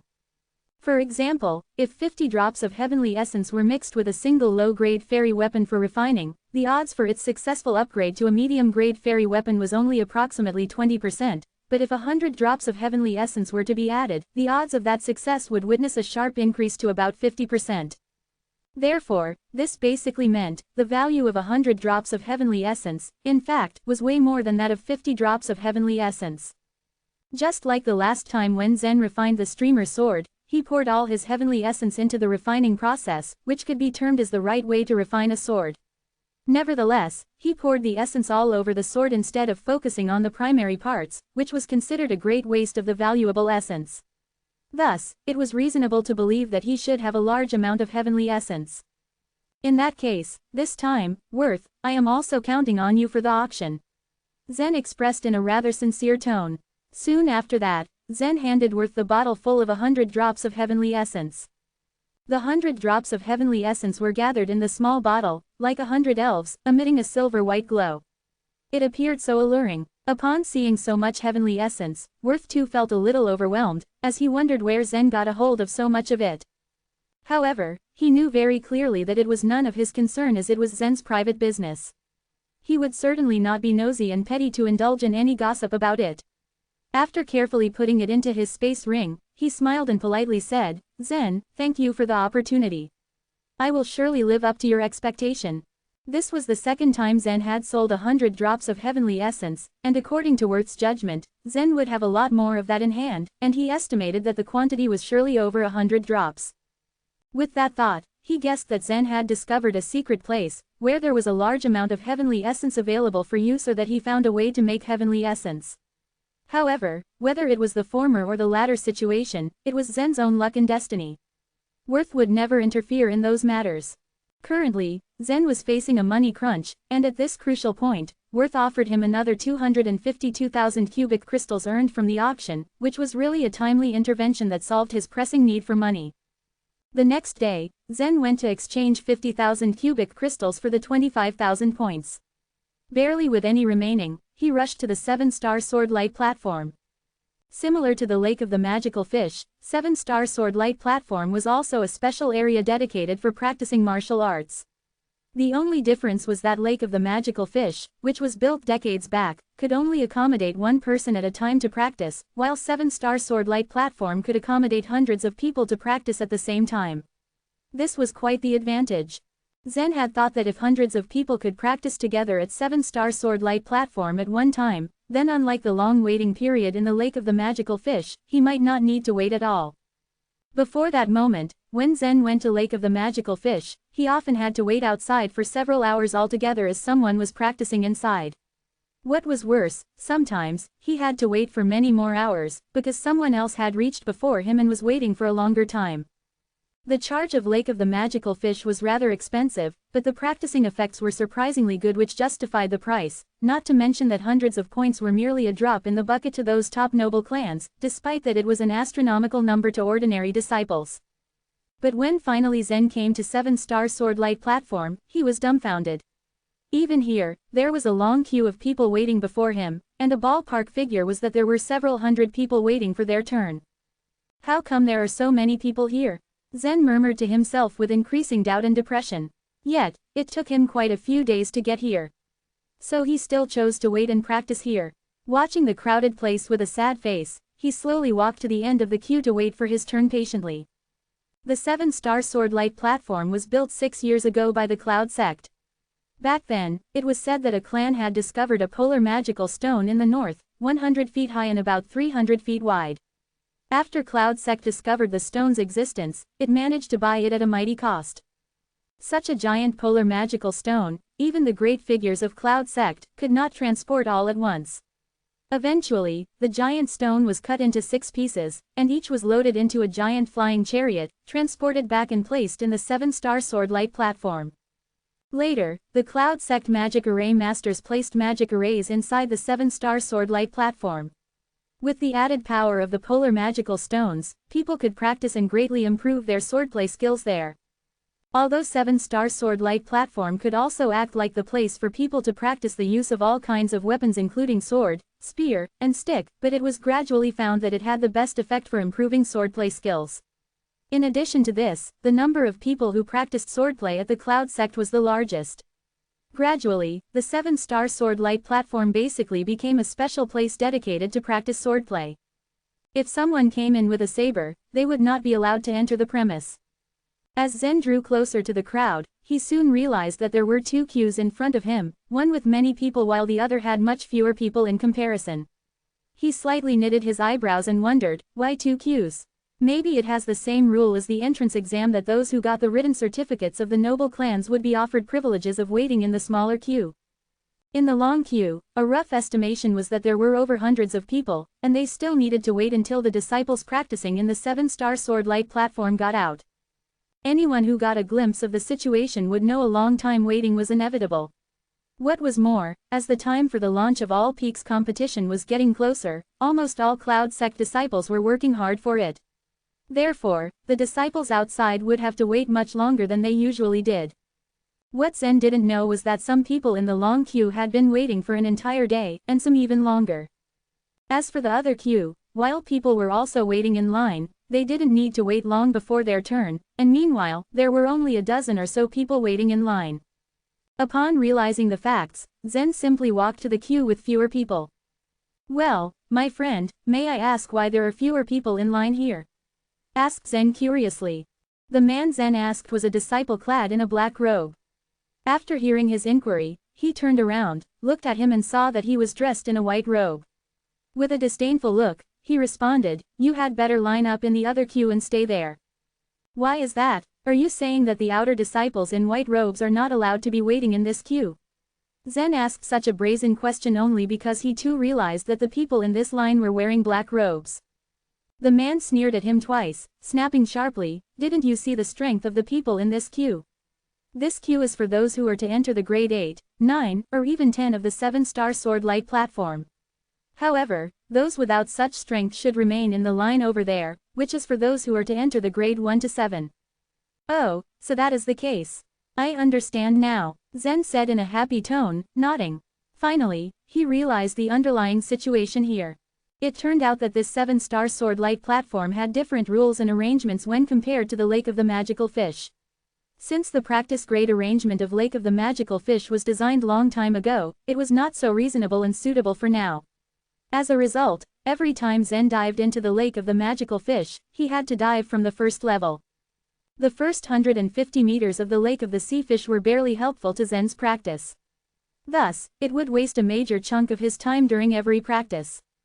However, the situation in 7-star sword light platform was quite different, which was directly divided into several grades according to different strength of disciples. Those weaker disciples would choose the 1st to the 7th grade of the platform for their practice, while those with stronger strength would choose the 8th to 10th grade of the platform. The strength of those disciples wearing black robes in the queue here was not weak, basically with the grade 7 to 9 of the nature level, even one with the grade consummation, the top grade of the nature level. No wonder they were waiting in line separately here. Based on the above knowledge, it would be easy for Zen to choose to wait in which queue. Although Zen didn't receive any training on the swordplay, and he was using the basic swordsmanship, if in terms of real fighting strength, he was not convinced that he would lose to the disciples in black standing in front of the queue. Since they chose to queue here, Zen was also able to challenge the difficulty of over 8th grade. As a result, Zen just stood quietly behind the short queue. After the disciple in front of Zen turned back and saw that he had not moved, he responded in a loud and serious tone, "Why don't you move back to that queue? It seems like this is the first time you've come to the 7-star sword light platform. I would like to kindly remind you that choosing the level which suits you is the most important matter in the present. Although magic array is placed in this 7-star sword light platform, the magnetic aurora extracted from the polar magic stone is actually very powerful, and you may even get gravely injured if your strength is not enough to bear its attacking force. Weigh and understand your strength. Think twice before you jump to a conclusion. By the way, I strongly recommend you to line up over there." As he finished his sentences, he pointed to the long queue parallel yet distant from the short one. His voice was so loud that it immediately drew the attention of the disciples from the long queue. Each practice at 7-star sword light platform not only consumed 40 points per hour, but also the price varied according to different grades, therefore, it was usually not affordable for the average outer disciples. Hence, one could assume that most of the disciples in the long queue were in black robes, while only a small number of them were in white robes, who were believed to come from rich families that could afford the cost. They did, however, now realize that Zen was an outer disciple in white robe. All the disciples in the short queue were in black robe except Zen, who was clad in a white robe, which made the crowds feel pretty weird and agitated, not to mention that Zen had the lowest grade of nature level among other disciples in his queue, which made the situation worse. They basically were at grade 7 or 8 of the nature level, even one at the top grade of the nature level, while Zen was only at grade 2. At this sight, many people were secretly and silently laughing at Zen. They thought to themselves that there were always some people in the world, who just did not know their own strengths and weaknesses. Zen, the disciple in white robe, really didn't know his own grade well. After he was seriously injured upon entering the 7-star sword light platform, he then would finally learn his lesson and get a better understanding of his real grade and capabilities. Although Zen was aware of their sneer and sly arrogance, he simply chose to ignore it. As for the disciples, good words, Zen just smiled ever so gently and responded on a firm tone, "I am grateful for your kind suggestion, but I still stick to my decision and want to give this a shot." As the disciple in front of Zen realized that his kind persuasion was not working at all, he simply gave up, shook his head and whispered in a disappointed tone, "I am telling you, you are really biting off more than you can possibly chew." After a while, Zen saw a group of people walking out from the 7-star sword light platform, and the strength of those people appeared quite outstanding. Every one of them was a sword practitioner, carrying his sword on the back, instead of putting it in his space ring. A lot of sword practitioners, in order to be more aware of their sword intents, chose to keep their swords close to them, and no matter what kind of situation, they would not be separated from their swords. Seeing that the chests of those sword practitioners were showcasing the same symbol, a kind of rune, Zen knew that they should be the elite inner disciples from a certain peak of the 33 peaks. After that group came out, all the people in Zen's queue began to enter the field one by one. Chapter 209, The Magnetic Aurora. The steward just collected the cards without looking at the disciples' faces. But when he saw Zen's disciple card, he was surprised that Zen was an outer disciple. What was an outer disciple doing in this place? Since he became a steward here, he had never seen an outer disciple because this was not a place where an outer disciple should be at. The steward then raised his head and looked at Zen. He looked down on Zen's disciple card again with a shocked look on his face. He said slowly, "You are Zen Luo, right? I must remind you that this is the entrance to the grade 8 and above of the 7-star sword light platform. In consideration of your comprehensive strength, I'm afraid you're not yet eligible to enter. I suggest you try the other entrance." The black-robed disciple who had been kind enough to persuade Zen had finished his registration. He then turned around and said to the steward, "You're just wasting your time. I just told him that, but he insisted on entering the 8th layer." The steward thought Zen might not be aware of the rules of the 7-star sword light platform, and he was about to explain more to him. But, upon hearing what the black-robed disciple said, he soon realized that Zen intended to enter the 8th layer. Well, Zen Luo, the 7-star sword light platform not only has magic arrays, the polar magic stone also contains the magnetic aurora that could hurt people. The steward continued. "Save it. I also explained that to him. He insisted on doing that," added the black-robed disciple. Then there was nothing more the steward could do but to shake it off. He was just a steward on the 7-star sword light platform, not Zen Luo's master. His greatest obligation was to inform the disciples of the danger and difficulty. But if one didn't take his advice at all, then there was nothing more he could do. So the steward accepted Zen's disciple card and handed a token to Zen.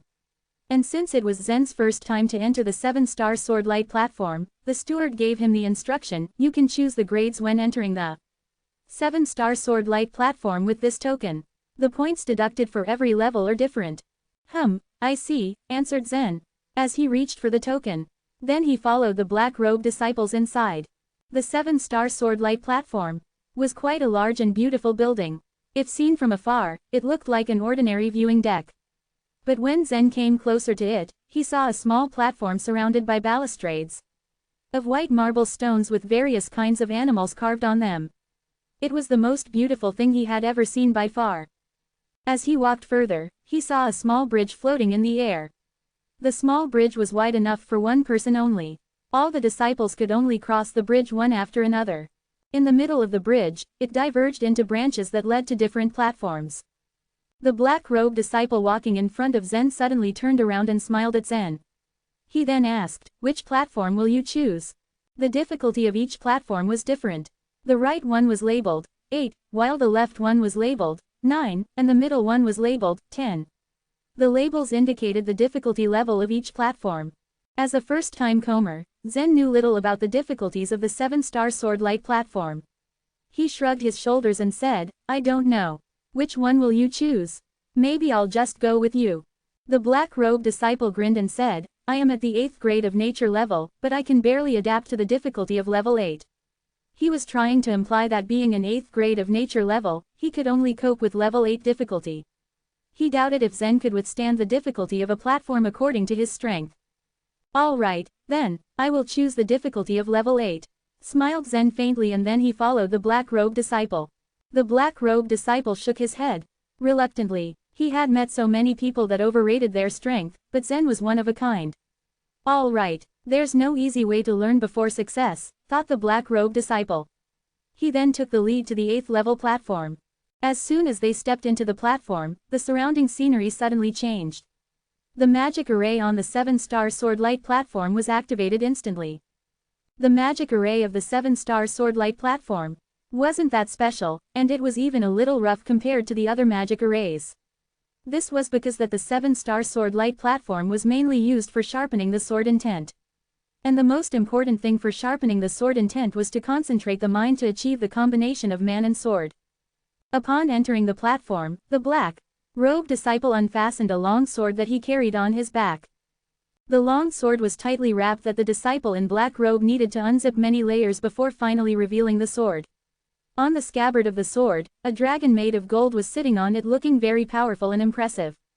The black-robed disciple slowly removed the sword from its scabbard, and a crisp chime was heard. He said to Zen with a smile, "This sword is called Candle Dragon. It is a middle-grade spiritual weapon." Despite having only a middle-grade spiritual weapon, this black-robed disciple was proud of what he had achieved with his own strength. He might have been a noble clansman, but his clan wasn't strong compared to the other clans. And his family status wasn't high because he was born from an offshoot. After all, it was rare for a black-robed disciple from Cloud Sect to own a middle-grade spiritual weapon. Most of them might only have a top-grade mysterious weapon or a low-grade spiritual weapon. It's a beautiful sword, but to be honest, I have no idea how to cultivate on the 7-star sword light platform, Zen said as he looked around. The magic array of the 7-star sword light platform was too rough and there wasn't even a scenic spot. Gray mass was also everywhere, and the smoke grid directly blocked the view. Compared to those delicate magic arrays on the bloody mountain, there was a great difference. The disciple in black robe pointed at a direction and said, "Do you see the 2 pillars in front of you?" Zen looked at the direction and saw 2 pillars with a crystal ball above each one. "Follow me," the black-robed disciple said as he held his sword in hand. They approached the 2 crystal balls. "See the name inside," he pointed to Zen. Zen fixed his eyes on the balls and saw that their names were carved inside.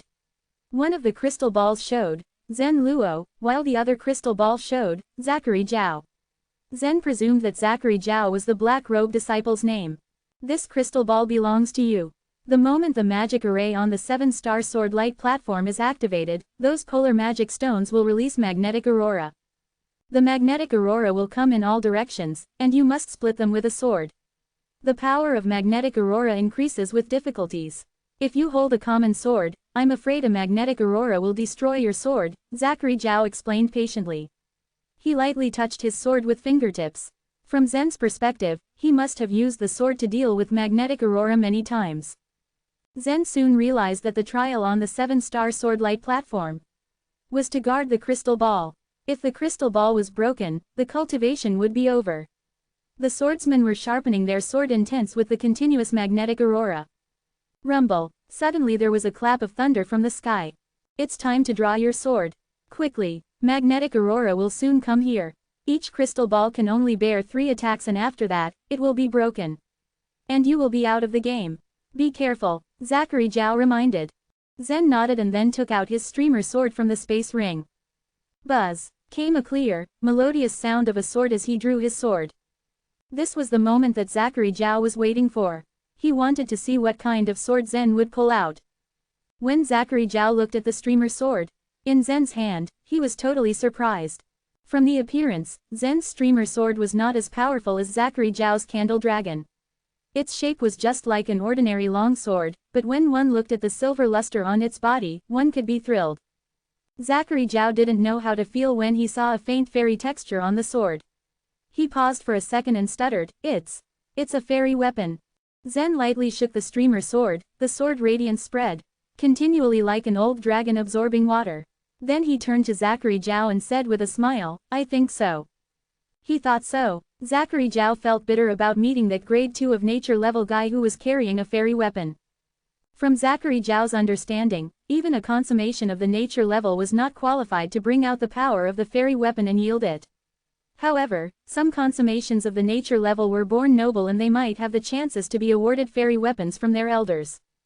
But Zen was just an outer disciple, and his actual strength was at the 2nd grade of nature level. It was impossible for him to have a fairy weapon either way. However, Zachary Zhao didn't expect that the fairy weapon was not granted by others but condensed by Zen himself. And if ever Zen got this from someone, that must be the same woman who gave him this semi-finished product at the weapon pavilion. While Zachary Zhao was still in a daze from seeing Zen's fairy weapon, 2 bunches of aurora were approaching them at a slow pace. They were translucent and thick as bowls, with flashing blue light. "Is this the magnetic aurora?" Zen stared at the approaching magnetic aurora with the streamer sword in his hand. He raised it gently, readying himself to fight. Zachary thought it was unfair that a grade 2 of nature level could hold a fairy weapon. What is going on in this world? Why is the world wasting such a magnificent weapon in Zen's hands? What can he do with that powerful weapon?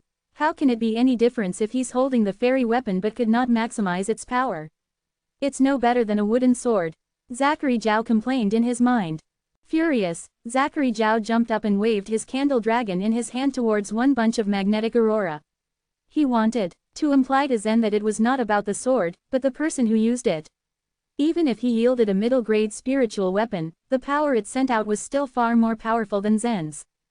Dragon Roar Sword, roared Zachary Zhao as he swung the sword towards the magnetic aurora. Roar. Dragon Roar Sword was an overbearing and powerful sword method. As he swung the sword, a dragon roar would be heard. It was an amazing scene. A dragon-shaped sword energy was instantly formed, sending out a roar. It then rushed towards the magnetic aurora and garroted it. The magnetic aurora contained sharp energy, which could be used to hone the sword intent. If the sword intent was sharp enough, then the speed of cutting the magnetic aurora would be faster. On the contrary, if the sword intent was not sharp enough, it would be difficult to break the magnetic aurora. When Zachary Zhao's sword energy hit the magnetic aurora was crunched and then decomposed. Soon the magnetic aurora was torn into pieces by dragon-shaped sword energy. Upon seeing the decomposed magnetic aurora, a smile of satisfaction crossed Zachary Zhao's face. Apparently, his sword intent had improved into a higher level and became faster. This time, he could stay on the 8th level for another half an hour. After solving the magnetic aurora on his side, Zachary Zhao turned to Zen. He was eager to see how Zen could exert the power of that fairy weapon. Zen hadn't moved and didn't even say a word as he waited for the magnetic aurora to approach. After it was close enough, he suddenly moved, and his streamer sword cut through the magnetic aurora. Still, it was a simple chop.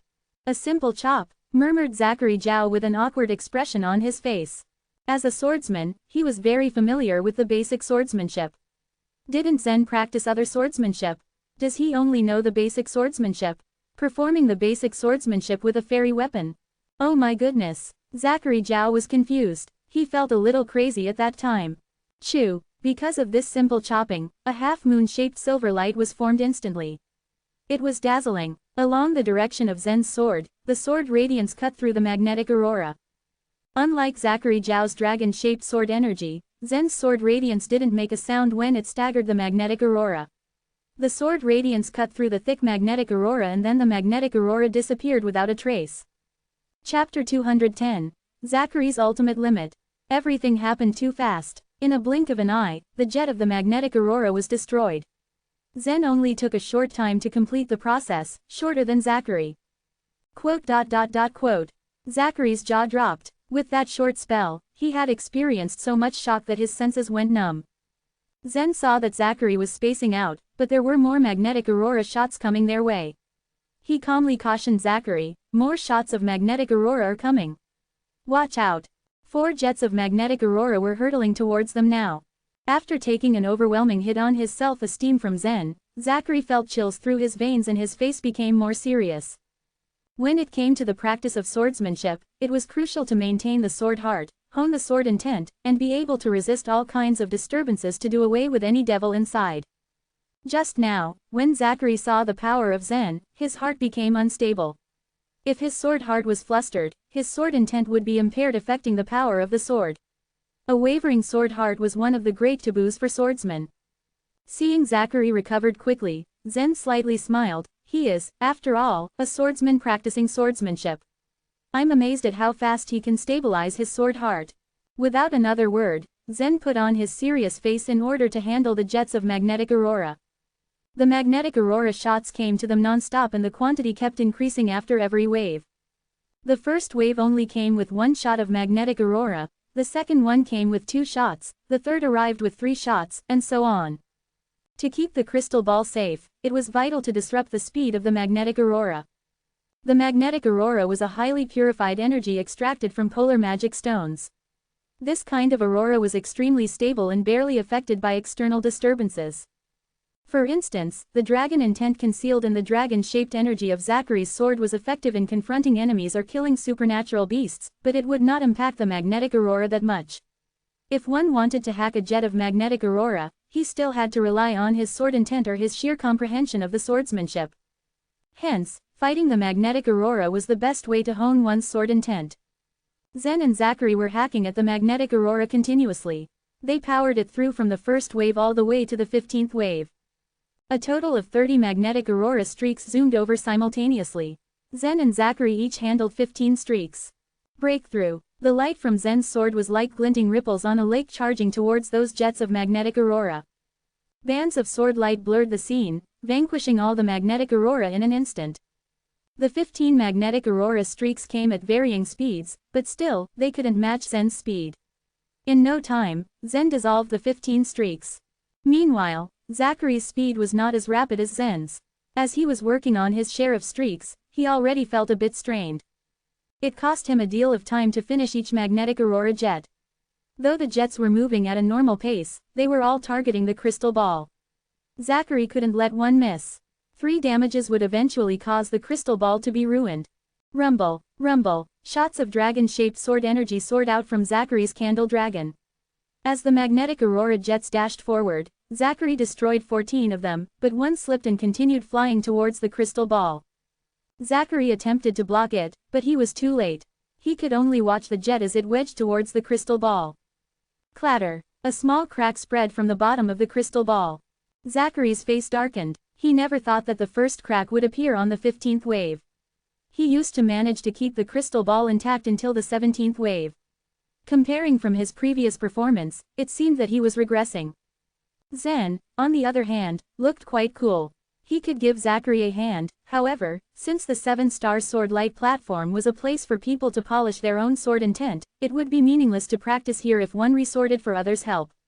Hence, Zachary could only rely on his own effort. After the crack appeared on the crystal ball, Zachary got pumped up to fight. He even rushed in front of the magnetic aurora several times to brandish his sword. Even though those magnetic aurora jets were not soaring too fast, one would still be severely injured if he accidentally got hit by any of them. Thus, Zachary's desperate act was rather reckless. Despite the recklessness, Zachary's effort was quite effective when he was desperate. He was able to stop all the jets from 16th to 17th wave. As always, Zen handled the 2 waves rather effortlessly, not missing any single shot of magnetic aurora. However, when the 20th wave arrived, Zachary let in another jet of magnetic aurora. Behind him, the crack already sprawled up to the middle part of the crystal ball. This was already a critical circumstance. If the ball was hit by one more jet of magnetic aurora and shattered, Zachary's practice would end. After fighting off the 20th wave, Zachary sighed. He then laughed and commented, "I did a pretty good job. Before this, I could at most pull it through till the 17th wave without missing any shot. Then, I would let one shot escape in each wave from 18th through the 20th wave. But this time, I already made it to the 20th wave. But anyway, I'm afraid I can't get through the 21st wave." Zachary felt thoroughly dejected now. A while ago, he was still despising Zen for being unworthy of the fairy weapon. But to his surprise, Zen held it together with no difficulty at all. On the contrary, he himself was about to be knocked out any moment now. Zen drew back the streamer sword and asked nonchalantly, "You'll never know it until you try, right? Besides, we're not really fighting on a battlefield, so there's no way you can die here. Only when you truly intend to risk your life can you possibly comprehend the ultimate art of swordsmanship. If you're willing to have another go, you can probably overcome the 21st or even the 22nd wave. But if you give in, your game is over." Hearing those words from Zen, Zachary felt a bit confused. He mused, "As long as I act carefully, the magnetic aurora won't be able to hurt me. Maybe it's the right time to test my limits." With this resolve, Zachary's pupils narrowed, and a wisp of fierce energy unfurled from inside his body. A swordsman's energy was originally extremely sharp. If one's heart kept generating such sharp energy, he could use his sword to defeat anything in the world. The change occurred unknowingly. Even Zachary didn't notice that his comprehension of swordsmanship had become a bit more profound. "The 21st wave is coming, go get it," Zen said in a low but calm voice.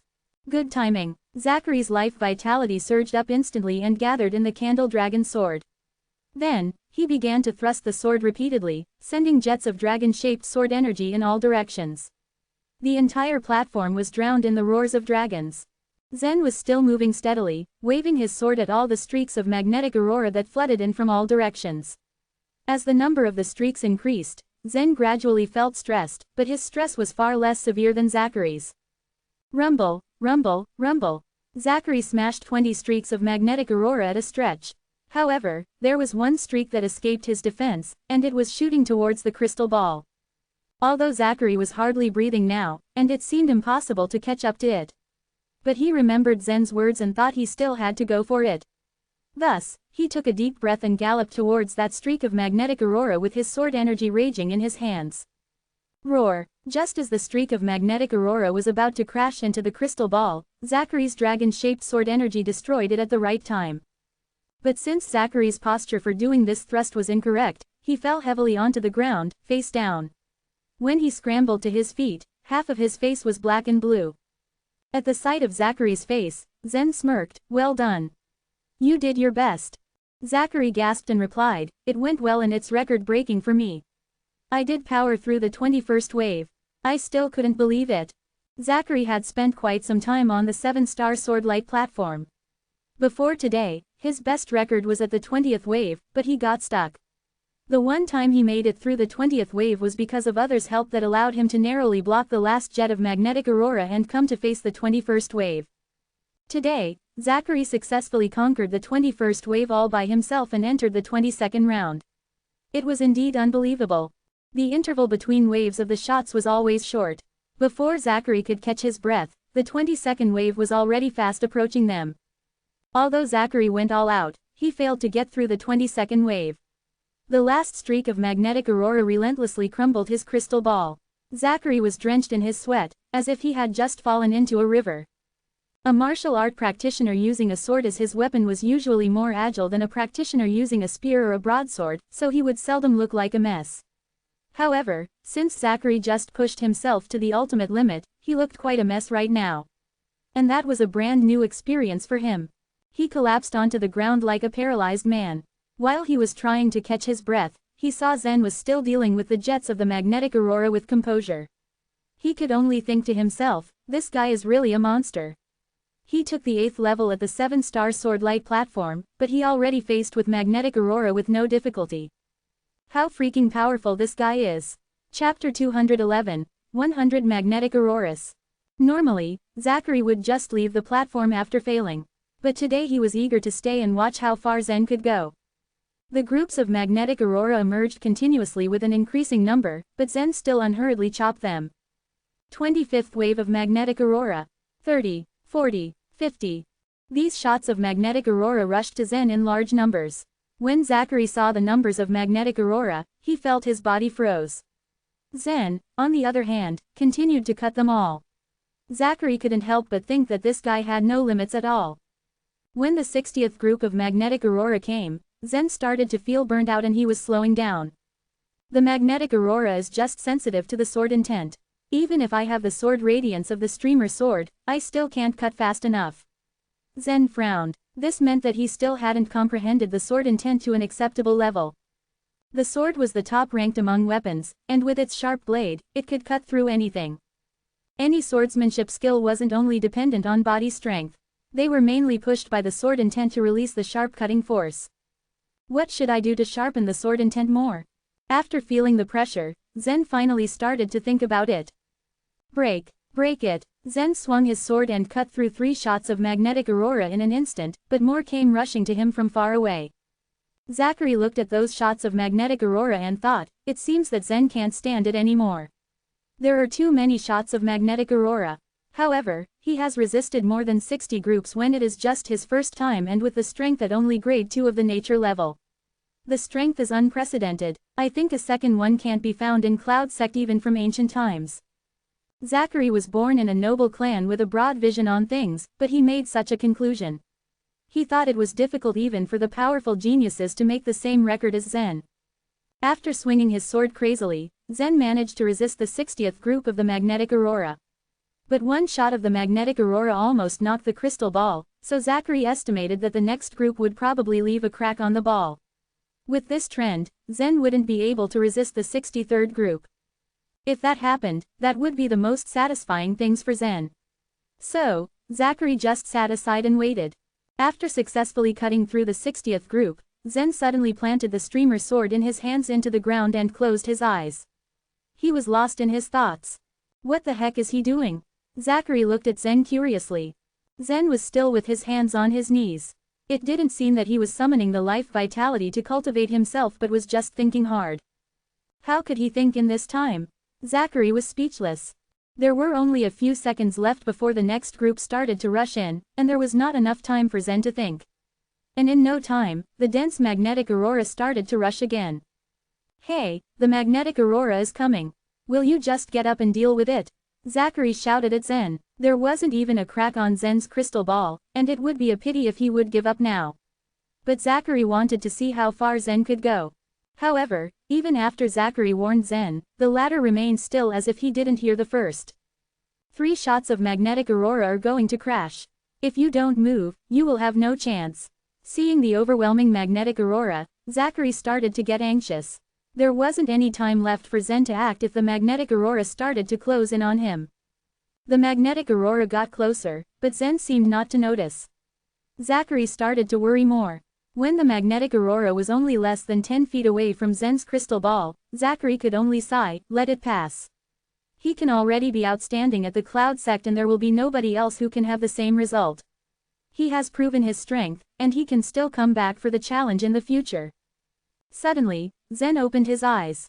Somehow, when Zachary looked into Zen's eyes, it seemed that Zen's imposing manner had changed. His eyes became sharper and struck directly at the heart.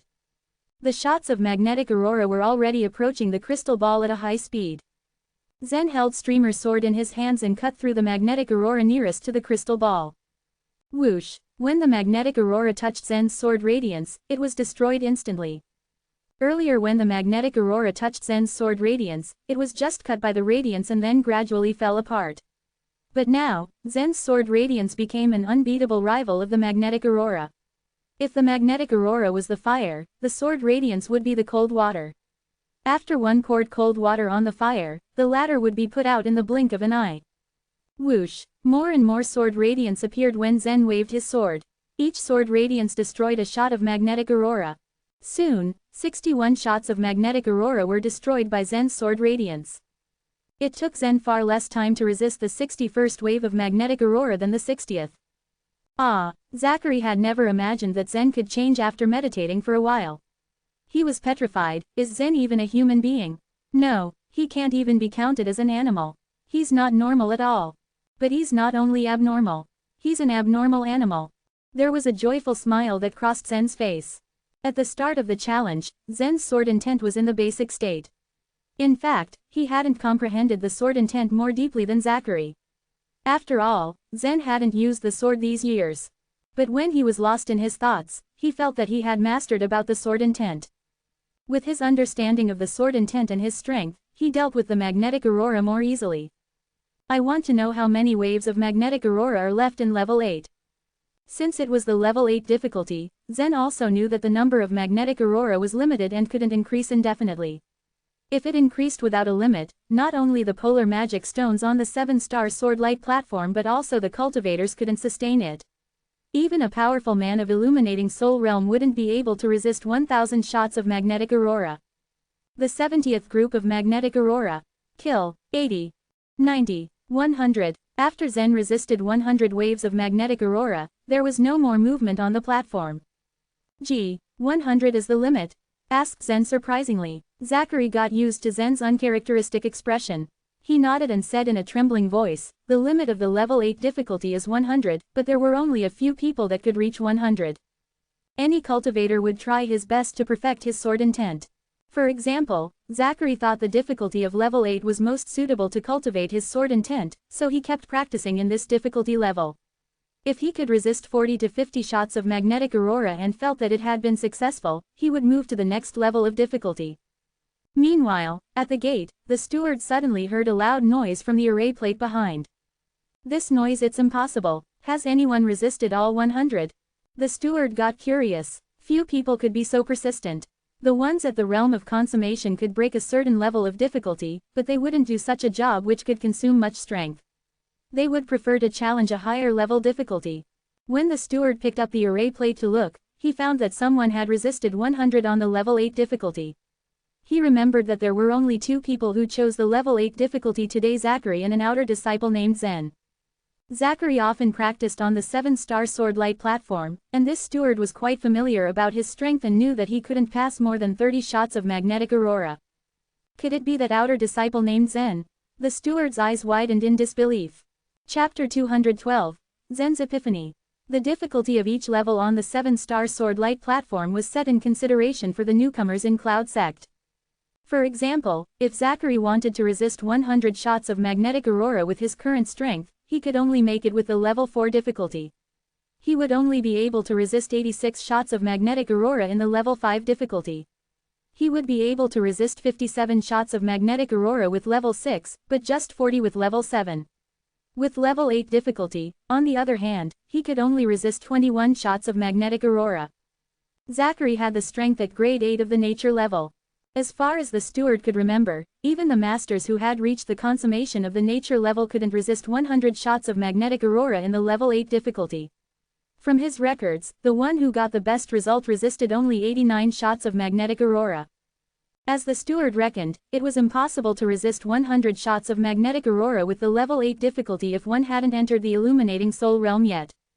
And the masters at the illuminating soul realm would generally prefer to cultivate in the level 9 or even level 10 difficulty. No, it can't be Zen. It may be Zachary, but it's definitely not Zen, the steward murmured. But the problem was, the steward knew about Zachary's strength and that the young man couldn't promote his strength greatly overnight to this level. When he had put his all in it last time, he could resist only 20 shots of magnetic aurora. But could he have resisted the 100 shots of magnetic aurora today? It felt like a dream to the steward. After thinking for a while, he suddenly patted his head. The 7-star sword light platform was not far from here, so why not go and have a look? So the steward rushed to the 7-star sword light platform hurriedly. Whatever was happening in the magic array, he wouldn't be able to see it from outside the 7-star sword light platform. He could only see the people on the platform. When he arrived at the platform, he saw Zachary and Zen. The latter was sitting with his legs crossed and seemed to be meditating for cultivation. The steward climbed up to the platform from the path aside and then asked Zachary, who resisted shots of 100 magnetic aurora just now. "Was that you, Zachary?" Zachary shrugged and smiled bitterly. He pointed at Zen who was beside him. "It's him." "Is it really him?" The steward was startled. If Zen truly resisted 100 with his current strength, it meant that the young man could be equal to an illuminating soul realm master in some ways. Every warrior had his own special skill. People able to resist 100 shots of magnetic aurora could be at the same level as the masters at the illuminating soul realm to comprehend the sword intent, but they might not catch up with the masters with the comprehensive strength. That was the normal situation. The world was never short of a genius who was outstanding in one thing. But the steward was wrong. Zen wasn't only excellent in comprehending the sword intent, but he was good at every aspect. No matter it was his strength or speed, his middle-grade spiritual weapon body was prominent. He might have mastered the life vitality, but it was not as good as the masters of the illuminating soul realm. After all, the masters could burn the life vitality and make use of the life vitality's power to the extreme, but Zen couldn't do it right now. It was the only point in which he was inferior to the masters of the illuminating soul realm. What is he doing? Seeing Zen sitting still, the steward got curious. Zachary shrugged. He must be in an epiphany. What? Epiphany? The steward's eyes widened again. For a warrior, the epiphany was fate and it could only come out by accident. It would be great if a warrior could meet his epiphany once or twice in all his life. The steward hadn't thought that this bloke could meet the epiphany after resisting 100 shots of magnetic aurora. He hurried to question, how long has he been sitting there? Not long. After he resisted 100 shots of magnetic aurora, he has kept sitting in this way. I don't know how long he will sit. But even before resisting 100, he already had an epiphany. I'm not sure why he did it again. Zachary was puzzled. When Zen was resisting the 61st group of magnetic aurora, he sat down to think. Nobody knew what he understood, but he comprehended the sword intent quickly. At that time, Zachary thought Zen could only resist the maximum of 63 shots of magnetic aurora. However, Zen had resisted 100 unexpectedly. What? He had an epiphany before? The steward's voice was trembling. One epiphany was a great chance, but this bloke had the epiphany successively. How could that be possible? The steward couldn't understand it. Seeing the steward's expression, Zachary felt relieved. The thought that someone also felt a strange feeling after knowing Zen's strength made Zachary happy. Now he got accustomed to the astonishment brought by Zen's skill. Whatever was happening to Zen seemed natural to him now. There will be others cultivating on the platform of level 8 difficulty later. If he has the epiphany here, it will delay others' cultivation. The steward was nonplussed. Epiphany meant to comprehend something profound in a second. It usually happened in a short time, but the human's mind was mysterious, and sometimes, it would take a long time. Zen remained sitting with his eyes closed. The eyeballs under his eyelids were rolling rapidly. The basic swordsmanship was divided into countless parts in Zen's mind. In his brain, there were many figures showing every detail of the basic swordsmanship. Chop upwards, intercept, circle parry, flick the sword, raise sword. The basic swordsmanship was not a massive skill, but it was the purest sword method. After being revised and simplified by many swordsmen, every move was free of flowery and unnecessary action. But there were many pictures running through Zen's mind, and even the simplest chop was explained in thousands of images. They covered even the slightest details from drawing the sword to chopping.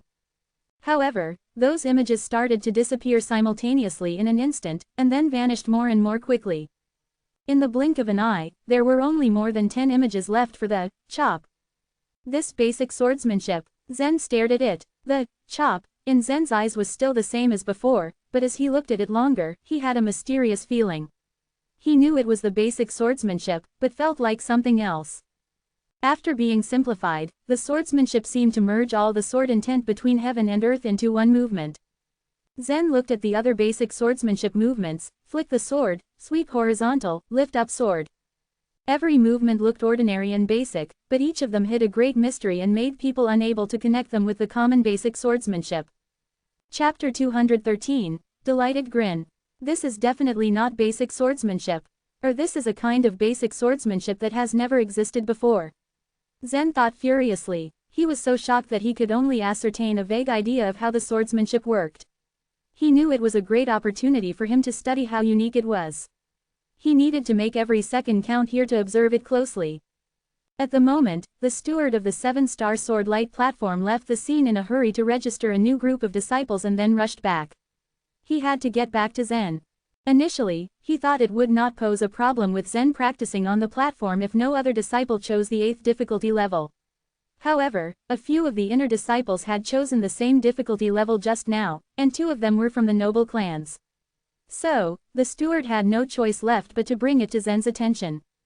If he left Zen on the platform and started the magic array without informing him, Zen, who was still sitting on the ground, was likely to get injured by the magnetic aurora flying from any direction.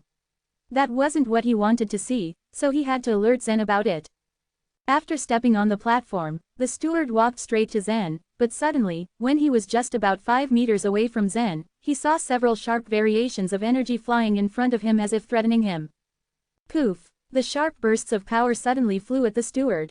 Fortunately, the steward had reached the nature level and reacted quickly, without hesitation. He moved a few steps back on instinct, but the clothes on his chest were slashed by the powerful strikes.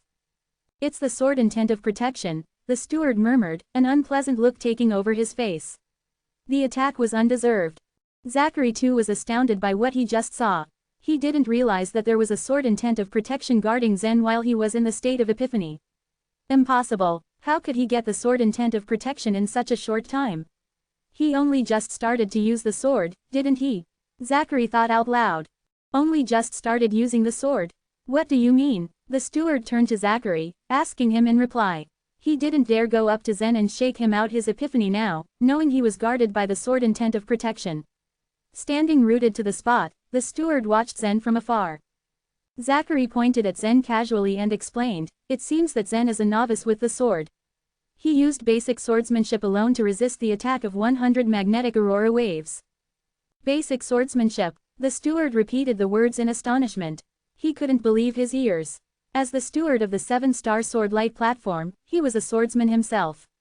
He knew what basic swordsmanship entailed, and he also knew it was the knowledge granted to practitioners of swordsmanship even before they were 6 or 7 years old. Zachary's words resounded in the steward's ears as he mulled over them. There was no doubt that Zen was a rookie when it came to the sword, if he truly used basic swordsmanship to defend himself from the magnetic aurora. But how could he get the sword intent of protection with the mere practice of basic swordsmanship? Was Zen truly that talented? It felt quite unfair to the other swordsmen in the arena. Soon, he heard noise coming from the bridge. A few of the disciples walked toward them, and one of them let out a shout as soon as he saw the steward. "Steward Song, don't keep me waiting for too long." These were the disciples wanting to start the magic array. "Alas, I have no choice but to begin the magic array even though Zen can't wake up in time," the steward whispered to himself anxiously, assuming that the magnetic aurora wouldn't hurt Zen because of the sword intent of protection. The disciples were dressed in black robes. When they saw the man sitting on the platform in contemplation, their faces twisted into confusion. "Hey, why is he sitting and meditating here? He just had an epiphany," Zachary told them patiently. "So, he needs to sit and meditate here for a while." "Epiphany, ha ha ha," someone said, chuckling dismissively. The expressions on their faces were envious. "The epiphany is none of our business," one of the disciples retorted. "He's delaying our practice." Zen's eyes flew open instantaneously. Countless small fluctuations of energy emanated from him as he looked ahead. Each fluctuation consisted of a number of slender sword intents, and anyone standing next to him would have been cut into pieces in the fraction of a second. Slender sword intent, that's quite interesting. An outer disciple, just at grade 2 of the nature level, receiving the slender sword intent. Unbelievable, a black-robed disciple cried out in surprise. He too was a disciple of the Cloud sect, as well as a swordsman, so he was interested in others of the sect who practiced it. "Slender sword intent," repeated Zen as he heard what the disciple said. A series of fine silk threads stretched out from his hand as he reached out. The power the threads held was not necessarily more than those of the other methods of attack in Zen's arsenal, but the threads were large in number. That was an advantage. "Excuse me, may I ask which peak you belong to?" the black-robed disciple asked, walking toward Zen with intent. "Would you participate in the All Peaks competition?" Zen was already 2 steps into nature level. An examination was to be held at the end of the year, and if he passed it, he would have the chance to become an inner disciple. The black-robed disciple assumed that Zen was likely to take part in the All Peaks contest if his strength was good enough. And by the looks of it, it was. He would love to compete with Zen in the competition. As a swordsman, the disciple longed to fight another one. "My name is Zen Luo, and I'm a disciple from the Drizzle Peak. I'm not sure if I would take part in the All Peaks competition this time," Zen said calmly. He had been practicing for the contest and was keen on it as it would be a great opportunity for him, but at the moment, he was not an inner disciple and couldn't give a definite answer. "I hope I can compete with you there," the disciple continued. "My name is Desmond Lee. I'm an inner disciple from the Day Peak. Fighting another swordsman would grant Zen a chance to comprehend the sword intent, so he was interested in this suggestion. "There might be a chance for us if I take part in the All Peaks competition," Zen said, nodding as he stood up. The magic array was going to start soon, so he could not stay on the platform for long. Just as he was about to leave, Desmond Lee stopped him in his tracks and threw him another question. "Wait a minute, how many waves did you combat in the magic array just now?" Desmond Lee was much stronger than Zachary. He could resist 73 waves even at the difficulty of level 8. Keeping in mind the design of the 7-star sword light platform and the challenges it posed, only a master who had reached the illuminating soul realm was capable of resisting 100 waves in the 8th difficulty level. Desmond Lee, who could resist 73, had already proved his skills. He was curious about how many Zen had resisted. It would tell Desmond Lee the exact gap between his capability and that of this outer disciple who had just received the slender sword intent. I withstood 100 waves," replied Zen in an indifferent manner, after which he straightaway walked down the platform. What? Desmond Lee stammered, dumbfounded as he stared at Zen's back. He opened and closed his mouth several times, unable to say anything else. The other disciples who stood behind him were much the same. Zachary felt somewhat delighted when he saw their reactions. Standing next to them, Steward Song also beamed surreptitiously. At the very least, he was not the only one astonished by Zen's abilities on the platform. As the steward of the 7-star sword light platform, he knew well that Desmond Lee often practiced wielding his sword on the 8th difficulty level. He also knew that Desmond Lee was always proud of his achievement of holding out against 73 aurora waves. It was a bit amusing to see the embarrassment on his face at meeting a more powerful opponent. When Steward Song noticed that Desmond Lee was still slack-jawed and in a state of astonishment, he added, "It's true. Zen resisted 100 waves. As a nature creature, he is the only one who resisted that many at the 8th difficulty level. Besides, he is only into grade 2 of the nature level currently." Desmond Lee and the rest of the black-robed disciples stared with wide eyes as they heard what Steward Song said, shocked at his words. With that, Steward Song and Zachary left the platform furtively, hiding their delighted grins. Chapter 214, Aura's Thoughts. The 7-star sword light platform was the perfect place to hone one's sword intent. If a swordsman started practicing the skill at the age of 6, he would grasp all the basics by the age of 12, and become proficient by the age of 16.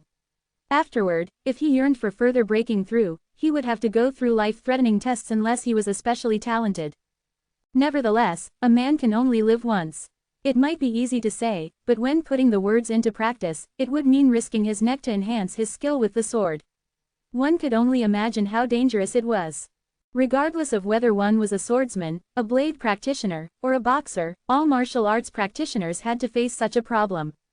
Inside the Cloud sect, however, there were plenty of magic arrays and secret realms to hone one's skills.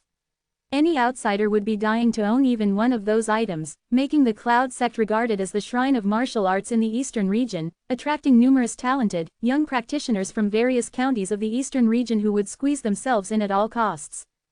Still, even for very talented young practitioners, there was no way to improve at the 7-star sword light platform as fast as Zen did. When he first entered the place, he had 2 epiphanies and was able to grasp things that many others wouldn't be able to comprehend in a lifetime, and he owed it all to his extraordinary insight and luck. Even as he nailed the 8th level, he still felt like he hadn't reached his limit. Steward Song also urged him to enter the 7-star sword light platform and have a try at level 9. Zen's performance was way too stunning. Steward Song was also eager to profit during the process of searching for gifted practitioners. But he was not aware that Steward Sao had done the same thing in the Lake of the Magical Fish. At that time, Steward Sao reported Zen's achievement to his seniors in an attempt of taking credit for it. However, he not only obtained 0 bonus but got cold shoulders. After reporting several times, the seniors even sent an officer to Steward Sao to tell him off, leaving Steward Sao utterly muddled. At last, he gave up trying. Even if Steward Song did not encourage Zen in some way, Zen would still take a shot at it, for he was also curious about what his limits were. Can I break through level 9 at the 7-star sword light platform? Or even attempt to challenge level 10? Well, I can't do all that today. I've comprehended sword intent and learned a whole new set of fundamental swordplay. I still need to spend some time strengthening the new skills when I get back. Such thoughts played in his mind as he trained. The moment Zen returned to Drizzle Peak, he received a message saying that Aura needed him to go to her place. By dusk, he was halfway up Drizzle Peak. The gold-setting sun projected the final wisp of energy for the day from the distant west. Under the freezing depth of winter, however, that wisp of energy dispersed before people could even feel its warmth. Whirling wind swept across the peaks from the north. As it blew strong outside, people who were light and slim didn't dare step out of their houses. At a pavilion halfway up Drizzle Peak, however, stood a woman in a yellow robe, leaning against a pillar in the corner. Her long yellow robe that trailed on the ground seemed to be her only outer layer. Although the robe's texture seemed warm and snug, it was barely enough to keep the cold out, as it was only tied around her neck and didn't even fully wrap around her. Underneath the robe was a thin, silky gown in a lighter yellow. If she was an ordinary woman wearing such clothes standing in the pavilion facing the north, she would freeze to death within a couple of hours. This woman, however, who had achieved nature-level consummation and was only one step away from the illuminating soul realm, would not feel the chilling weather at all, even if she was standing in a world of ice and snow without any clothes. The woman was Zen's tutor, Aura Su. When there were others around, she tended to be strong and domineering. Even though she was a princess who had lost power, she was as confident as she used to be. Still, when she was on her own, she always felt a little dismal. There were some secrets she held that had to be kept to herself, not allowing her to confide in other people. In the eyes of those around her, Aura joining the Cloud sect and becoming a tutor was merely a mischievous act. It was easy to interpret the decision as the powerful princess's way to goof off. Of course, Aura herself thought nothing of the sort. Before she left the royal palace, she had already been unable to visit the man in the Burning Sky Palace for 6 months. That man was her father, Cain Su. Though she had requested to see her father a number of times, her requests were denied every time. It wasn't normal at all. Once, she even barged into the imperial palace, only to find that her father's chambers were empty, with the sheets and quilt on the bed left tidy, as if her father had not lived there for a while. Since then, Aura had been in doubt, thinking, perhaps my father has already left the eastern region. Evidently, she was not the only one holding the same doubtful thought. At the palace, there were 7 princes, and 3 princesses having discussed the issue in private. But the truth was tightly protected, out of anyone's reach. As rumor had it, her father had long since gone out to experience the world without any intentions to return. It was even probable that he already died in some faraway place. Such a rumor seemed far-fetched, but Aura didn't dare think light of it, as her father was an absolute king of mankind in the eastern region, the most gifted and knowledgeable emperor in the field of martial arts the Burning Sky Empire ever had. In the past, the strength of the head of Cloud Sect always overtook that of the Burning Sky Palace. The Cloud Sect had a say in many matters, giving it the power to even change the fate of the Burning Sky Empire. It was entirely possible because the Cloud Sect did not only have a head whose strength was overwhelmingly strong but also had a solid backup, the Cloud Hall. Countless powerful practitioners lived in the Cloud Hall. For them, both the Cloud Sect and Burning Sky Empire were merely parts of the land under their governance.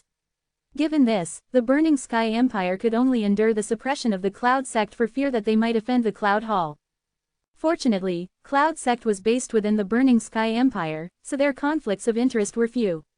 More often than not, they would have to unite with each other. That was the reason the thriving Cloud Sect was still willing to cultivate many illuminating Soul Realm experts and offer them to Burning Sky Empire as a gift in return. However, since Cain Su took the throne, the entire situation was altered, for Cain's strength was as strong, or even more formidable than that of the head of Cloud Sect. Moreover, Cain Su had even joined Cloud Hall, making his status somewhat higher than the Cloud Sect head. Such news was good for the Burning Sky Empire, as they could finally take the initiative on loads of issues, leaving Cloud Sect as more of a vassal. With that, word among the folks was that the Cloud Sect's influence was waning over the recent several decades while the Burning Sky Empire's power was only spiking up. As a member of Cloud Hall, Aura's father had to facilitate it and assist in its involvement in various affairs. There was no doubt that Cain was extremely powerful. From Aura's perspective, he was on a mountain so tall that no one else could survive the climb to the top. For all those years of Burning Sky Empire's existence, there was only one Cain Su. Aura herself was not very strong. Because of her distinguished status as a princess, though, she had learned a great deal about the secrets of history and was well aware that there would always be someone better than herself. Even though Cain might have dominated the eastern region for a time, once he stepped out of its borders, he was nobody in the vast world. Inside the Cloud Hall, there were already loads of members who were showing to be stronger than Aura's father, not to mention the head and vice head of the hall, as well as its many elders. With many showing such promise, it was possible that Cain had already met his downfall. In the past 2 years, Cain did not hold court even once. According to the palace, Aura's father was in closed-door training, so the crown prince, Venerable Su, Aura's brother, was temporarily in power. According to the laws of the Burning Sky Palace, if Aura's father did not show up within 3 years, the crown prince would take the throne and become the new emperor, meaning that Cain would be abdicated in favor of his son. If he was truly doing closed-door training, such an arrangement was fine. But the thing was, the 7 princes did not believe that their father was still around and they were quite certain that Cain was meeting his downfall outside the eastern region. Such rumors gave the princes an opportunity to usurp the throne. Over the past year, the 7th prince, Cain Su, had already been preparing to take the throne, blatantly cozying up to 2 of the top 7 noble clans, the Yun clan and the Yu clan. Meanwhile, the 3rd prince, Ray Su, was also getting restless as he tried to get on good terms with the Huang clan and the Pei clan. At that point, their intentions were evident. In contrast, Aura's brother, the crown prince, Venerable Su, had far fewer connections than the other princes. Since Venerable was the first son of the emperor, he was conferred the title of crown prince upon birth. As an heir, he began living in the Eastern Palace, spending day after day learning the art of ruling from many great scholars. Therefore, he had fewer opportunities to build up his connections as the other princes did. Back then, who could have foreseen the disappearance of the emperor? When Cain and Ray began working their means to usurp the throne, Venerable's status was put in jeopardy. Anyhow, Farrell was still the official crown prince. Without the emperor's death being confirmed yet, the third and seventh princes had to stay put, biding their time. Throughout history, once it came to the fight for the throne, horrifyingly brutal results were inevitable. There was no doubt that one side would do away with the opposing side, leaving no possibility for the fight to end up in a draw. On the one hand, Aura worried for her elder brother Farrell Sue. On the other, she was not keen on seeing the descendants of the Sue family turn against each other and fight to the death. Thus, she decided to join the Cloud sect. Although Aura did not want Cloud sect to take control of the Burning Sky Palace, she could not find any other kind of means to intervene in the issue. The assorted noble clans in the Burning Sky Empire would probably only further aggravate the already tense situation. If the prince they supported were to be enthroned, they believed they would be able to prevail over the rest of the noble clans, so as to break the existing power structure and gain more benefits. Even though Aura was a royal princess, she had no way to control the Cloud sect, and neither did Farrell as the crown prince. With a lack of other means, Aura tried to find a qualified individual who could help Farrell by protecting and escorting him. Such a person, though, should not be a disciple of any of the noble clans, so she could only select from grassroots, which led her on her path to being a tutor in Drizzle Peak. Considering that Drizzle Peak was ranked last, most disciples were at grassroots level. Aura was well aware that to place all her hopes on a disciple of Cloud sect was fool's talk. Throughout history, many grassroots disciples had accomplished astonishing achievements. Still, compared to the disciples of noble clans, they were very few. Left without other options, Aura just had to try it as a last resort to save the hopeless situation. If one of her disciples could luckily advance by leaps and bounds, or even pass the Cloud Road test and get selected by the Cloud Hall to be admitted as a disciple, there was a chance for the trouble at the royal palace to be sorted out. Still, the probability of finding someone worthy was way too low, barely better than zero. It was no wonder others thought that going to Drizzle Peak was only a waste of time. Chapter 215. Inner Disciple Admission Test. Aura had assessed several geniuses to that date, and had also recruited a lot of talented refiners into Drizzle Peak from the eastern region. But until now, there was no hope she could see. Master Sue. Zen came looking for Aura in her room as soon as he got the message, but she wasn't there. He searched around for a while and finally caught up to her in the pavilion. The pensive look on her face gave place to a smile as she saw Zen. "Here you are. You looked troubled just now, Master Sue." His piercing eyes fell on her face, and to his penetrating gaze, it was obvious that her smile had a fixed quality to it. Aura responded by an instant change of the subject. She stared at Zen and asked, "What have you been practicing lately? Your eyesight seems to have improved a lot since earlier on." She had reached the consummation of the nature level and therefore, could feel a special energy around Zen, hurtling and cutting in the air. Even her own protective life vitality felt slightly scratched by this energy. He must have learned some sharp intent to create this effect. It was rather like some refiners at the illuminating soul realm knocking people out with just a gaze. Zen might have learned a soul-attacking skill, Aura thought. Soul-attacking skills were similar to intent, but their theories were different. One needed to use one's soul to cast an attack for the former, but intent was a realm in which refiners would continue emanating special energy all the time. Typically, the aura would have given people around them a sense of oppression. Zen could have restrained his sword intent, but his instinct was telling him not to. He had just learned it, and to be frank, even if he wanted to, he wasn't very practiced at controlling it until now. So he just let his sword intent spread around naturally for a while until it was steady. He gave a nod when he heard Aura's remark. "I picked up a sword intent on the 7-star sword light platform." "A sword intent?" Aura asked, slightly taken aback. "I seem to remember that you prefer your fist." Aura was under the impression that the only weapon Zen owned was a flying knife. It was sharp, but to be frank, it served better as a hidden weapon to blindside the enemy than as a proper weapon to confront the enemy. "I learned to use a sword recently. I've been practicing it." Zen smiled. For a moment, Aura was speechless. How was this man able to comprehend a sword intent in such a short amount of time? He was just a beginner in the field. Aura had to admit Zen had done some remarkable and amazing things in the past. He had challenged the outer disciples of Vulture Peak and had even fought with Vale, who was an expert in the illuminating soul realm. What was more extraordinary was the fact that back then, he had been only a half step into the nature level. It was beyond dispute that Zen was an extraordinary genius. Sword intent was a different kettle of fish. It was vague, elusive and abstruse. Some swordsmen in the past had gone to extreme lengths in the search for their sword intent. They carried their swords with them wherever they went and stuck with it every second of their life. Even sleeping and eating couldn't part them from it.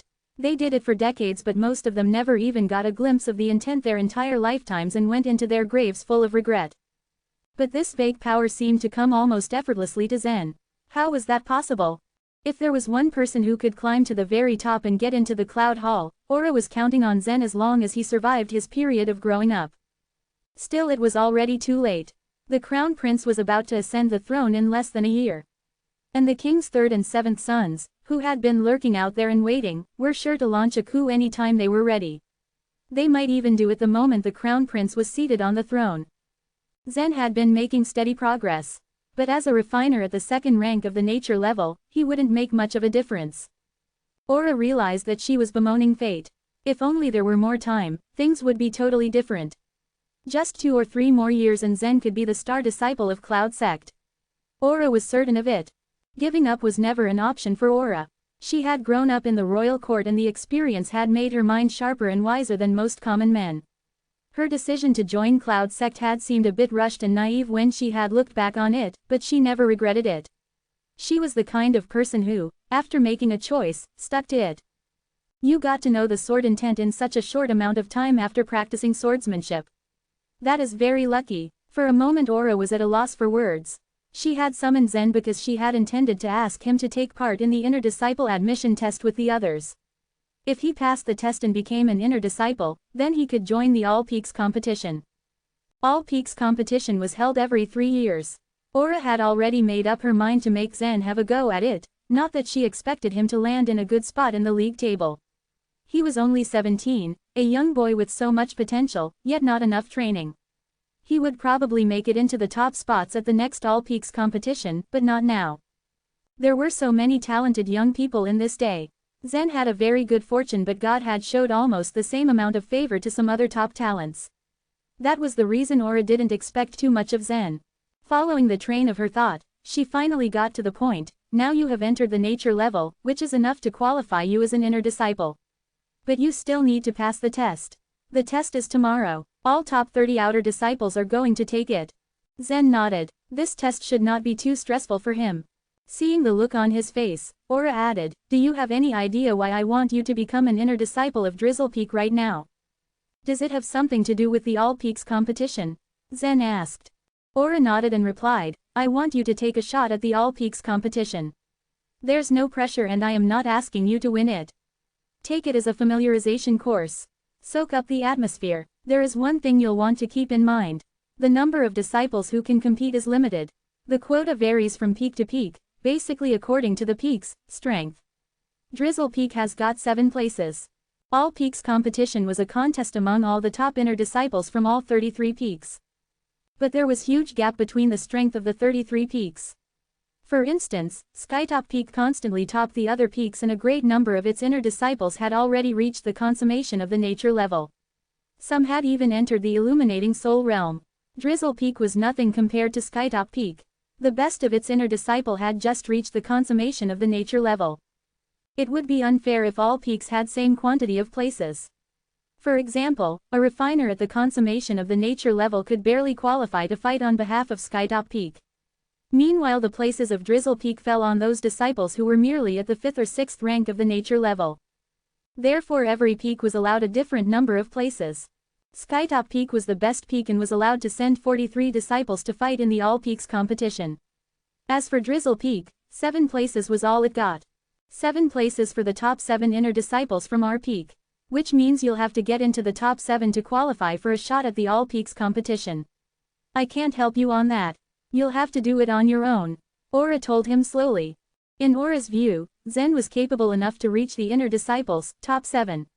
Even though he was still at the 2nd rank of the nature level, his battle skills were enough to make up for the refining level gap. Drizzle Peak's number 1 inner disciple had already reached the consummation of the nature level. And the disciple who had come 7th had reached the 7th rank of the nature level. If Zen's previous performance was kept in mind, then he had already clinched a place at the All Peaks competition. The ranking of the inner disciples was generated automatically based on their performance in the test. There was no way to cheat on the ranking and you simply had to be at your best. If Aura abused her power to put Zen into the top 7, the other disciples were sure to raise several questions. Besides, she felt that there was no need to do so. Got it. So the test is tomorrow, right? Zen nodded. Yes, it's on tomorrow morning. I will help you get ready for the test. Remember that your performance in the test will decide whether you can get into the top 7 and fight in the contest on behalf of Drizzlepeak or not. Aura smiled, and was slightly relieved to see the look on his face. From that confident expression, it was evident that he was pretty sure of himself. The next day Drizzlepeak's annual inner disciple admission test began. The test was very important for all the outer disciples of the Drizzlepeak. The result would have determined their fate and whether they would find themselves promoted to inner disciple or not. However, only the top 30 of the outer disciples were able to take the test, vying for the 10 places of inner disciples. A middle-sized magic array appeared on the outer disciples' muster station. Obscure runes engraved around the magic array were emitting pale blue light, which meant that it had been activated. Even though only the top 30 were allowed to actually take part, no disciple would have missed it for the world. This was such a grand moment that it attracted everyone's attention. Aura and some other masters had already been there. The magic array had been set up a long time ago. But the modders needed to finish other preparations such as putting on crystals and activating the runes. Before long, the outer disciples all arrived, including Henry and Worth. In theory, those who were able to take on others at the refining level would gain a huge advantage for themselves. It was believed that they would be the ones who would score big and be promoted. But that was not always the case. Some disciples at lower refining levels with commendable fighting skills usually got higher scores. Once, there had been a disciple who had ranked 29th among the outer disciples, but had successfully fought his way into the top 10 in the test. He was now an inner disciple of the Drizzlepeak. Zen is a nature creature now. He can be promoted to an inner disciple directly. Why has he come here to take the test? What do you know about it? He can make an inner disciple easily. He is good. Rumors are floating around that he wants to get into the top 7 of the inner disciples list, so that he can have a shot at the All Peaks competition. And this test, this magic array is his chance. Impossible. Drizzlepeak isn't that good, but still. The 7th inner disciple has already reached the 7th rank of the nature level. Zen is good, but not good enough to beat a guy so many levels above him.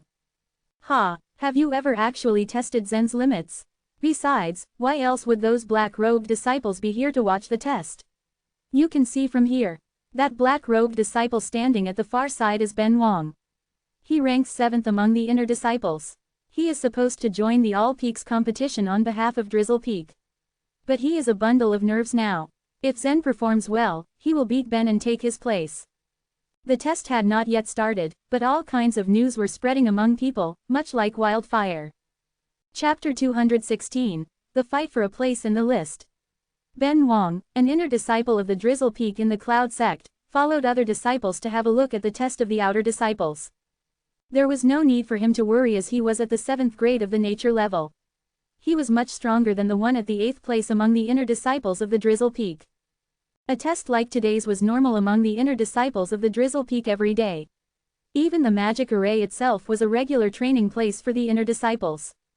Ben's best performance on the test was a high score of 18,000, while the disciple in the 8th place only got 15,000. There was a huge gap between them, and Ben thought the latter wouldn't catch up soon. But recently he heard a rumor that an outer disciple, Zen Luo, would attend the All Peaks competition representing the Drizzlepeak. There were only 7 disciples that could attend the All Peaks competition and they had been chosen by their ranks. If Zen Luo would attend the competition as a disciple of the Drizzlepeak, Ben would lose his qualifications to attend the competition. Ben hadn't thought of it first because there was no way an outer disciple could be stronger than an inner disciple. But after the practice of killing demons, another inner disciple, Cleve Lin, had confirmed that Zen was extremely strong and that he had beaten demon generals. Although Cleve was a strong, well-ranked inner disciple, he was not as good as those in the top 10. So, what he said could have only been partly true and he was just giving Ben a piece of information. Despite that, Ben was still anxious and a little scared. That outer disciple had defeated demon generals, which was something he wasn't sure he could do by himself. From this point, Zen could probably get a place in the top 7 to represent the Drizzlepeak. Today, the other inner disciples in the upper rank arrived to observe the test with Ben. These were the third-ranked disciple named Glenn, and the fifth-ranked disciple. Glenn was a member of the Shi family. He had monitored Zen since the latter was at the half-step into the nature level. At that time, Glenn had predicted that if Zen would become an inner disciple, he could even rank as one of the best 10 in the inner disciple list. However, even if Glenn spoke highly of Zen, he still believed that the latter needed more time to practice before he could win a place in the inner disciple list. But Glenn was still surprised to find out Zen needed a shorter time than he had expected. Only after a few months, Zen had reached the nature level. And now here he was, trying to win the 7th position of the inner disciple list. Glenn gazed at Zen from a distance. He could see that Zen was very confident from his expression. Suddenly, Glenn started to think that Zen was not only aiming to be part of the top 7 but win a higher rank in the disciple list. But whatever place Zen would win, the one to be disqualified was Ben. It meant that Zen was not a threat to Glenn at all. And even if Zen surpassed his rank, he would still be qualified to participate in the competition. When the top 30 outer disciples had finally arrived, the tutor announced the starting of the test. The first disciple to take the test was Ziv Zhao, the 30th place on the outer disciple list. Since he had just entered the top 30 outer disciple list, it was impossible for him to win a place of the top 10. However, this test gave him an opportunity to use the magic array for free for his training. To most outer disciples, this once-in-a-lifetime opportunity was quite precious. When Ziv went into the magic array, a column of white fog appeared and surrounded him instantly. This medium magic array didn't have the ultimate scenario simulation to completely change the surroundings. It could only surround the person who attended the test and made a suitable scenario simulation for that person alone. Soon Ziv dramatically quivered and then the fog disappeared slowly. The tutor read Ziv's score out loud. Ziv Zhao, 410 points. Failed. If an outer disciple desired to become an inner disciple, the first requirement was to win a place in the outer disciple top 10 list. The second requirement was to obtain at least 3,000 points. If an outer disciple successfully won a place in the outer disciple top 10 list but his points had not reached 3,000 points, he could still not become an inner disciple. This could explain that the whole level of the outer disciples was too low, and he did not have the qualification to become an inner disciple. But Ziv was still very optimistic.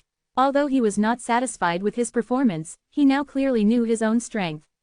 For the outer disciples, to know oneself clearly was a good strong point. Some warriors had excellent talents and never met obstacles in their practice. They always wanted to win regardless of anyone who they fought with. If the warrior was narrow-minded, his defeat wouldn't give him the right idea to strengthen himself further. And this would create a huge barrier on his upgrading way and his achievement would be impossible to meet. The second one, Shu. The third one, a disciple would averagely consume 5 minutes for the test. Some of them would take longer than 10 minutes. The points of the disciple went higher as the test moved forward. The 13th disciple so far had the highest score at 100 points. This meant the 13th disciple had the qualification to be an inner disciple. But another requirement would still depend on the remaining 12 outer disciples' performances. If from the remaining disciples, 3 got a score of less than 3,000, the 13th disciple could have the opportunity to be an inner disciple. But the chance of that was still very slim. From the success of the 13th disciple, it could be concluded that the level of the drizzle peak had improved. This would make the competition even more challenging. As the 12th, the 11th and the 10th completed their tests, it was announced that they all got more than 3,000 points. The disciple of the 13th place felt hopeless. The remaining higher-ranked disciples couldn't possibly get a lower point than he got. This meant that he could be ruled out even though he had got more than 3,000 points. When Worth Zhang came out of the white fog, he was wearing a satisfied smile on his face. His face said that he was confident about his performance. The tutor then announced loudly, Worth Zhang, 4,033 points. He was the first one to obtain a score higher than 4,000. The following test was no suspense at all. What they cared about was how many points the disciples could get. These outer disciples were excellent, and as long as they showed their actual strength, they could all turn into inner disciples. After the tutor announced Henry Hao's score of 500, it was finally Zhen Luo's turn to take the test. Most people paid attention to Zhen's performance on this test. All of the people were expecting that Zhen would give the best performance, and he might probably get twice as high as Henry's score. Some of the disciples turned to look at Ben since they heard that Zhen was vying for the top 7 inner disciples. But they knew that Ben's point was as high as 18,000, so Zen would probably fail to surpass that. "Well, Ben, are you nervous?" an inner disciple beside Ben asked. When Ben looked around, he saw that it was the second-ranked inner disciple. Seeing his expression of schadenfreude, Ben felt a little annoyed. There could be a chance that Zen would get the highest point amongst the inner disciples, and if that happened, Ben would be ruled out of the competition. Ben felt angry knowing that he had become the laughing stock. The second-ranked disciple was at grade 9 of the nature level, almost at the consummation of the nature level. And Ben was so much weaker than him, so all he could do was to wait with his hand clenching tightly as Zen went into the magic array. The all-peak competition was crucial, and it was also a good opportunity for each of the disciples at the Cloud sect. The disciples who didn't have a good performance could show their extraordinary talents in some way. They could also have the chance to be the personal disciple of some big master in the Cloud sect. There were a lot of such successful disciples every year, so everyone was willing to try. Zen entered the runes and saw the runes shine in blue light. Soon, the white fog appeared and covered him entirely. Compared with the magic array of the 7-star sword light platform, this middle-powered magic array was simpler. After he was covered in the white fog, the surroundings did not change, but some figures appeared from a place not too far away from him. The figures were walking towards him and tried to get him surrounded. Half step into the nature level. Zen showed a slight smile as he licked his lips. All these figures were at half step into the nature level, and with his current power, Zen could easily defeat them. But there was only one challenge: the number of figures was large. Zen estimated that there could be almost 100 of them surrounding him totally. Zen took out his streamer sword. With his slight motion, he cut some of them with the streamer sword's radiance. The figures that were cut soon turned into white fog. "Come on," Zen spoke loudly at them. Zen's sword radiance was so sharp that once it cut the figures, they soon disappeared into the fog. The test seemed to measure how Zen could kill the figures. Even though the figures were more than 100, Zen was able to finish them in a few minutes. Is that all? Zen thought it was too easy for him. But before he could say more to himself, other figures started to appear in front of him. The figures this time were stronger than the first group. They were almost at the same level as Zen. There was a great gap between half step into the nature level and the nature level. The people at grade 2 of the nature level wouldn't be able to bear Zen's sword radiance, but it took Zen longer to finish this group. Some figures in the second group could even attack Zen while he was busy attacking the other figures. Having extraordinary strong defensive power, Zen ignored their attack and focused himself on offense. This time, Zen killed them one by one sooner. The figures dissolved into white fog as soon as Zen cut through them. 5 minutes had passed, and he was able to regain some of his lost strength. Anyone else? Zen held his sword tightly with radiance floating around it. Soon, the third group appeared. This group is at the grade 6 of the nature level. Although they only have the basic power, I should still take them seriously, Zen told himself with a serious expression on his face. Zen could defeat all of them if he fought them one by one. But the problem was, there were 20 of them.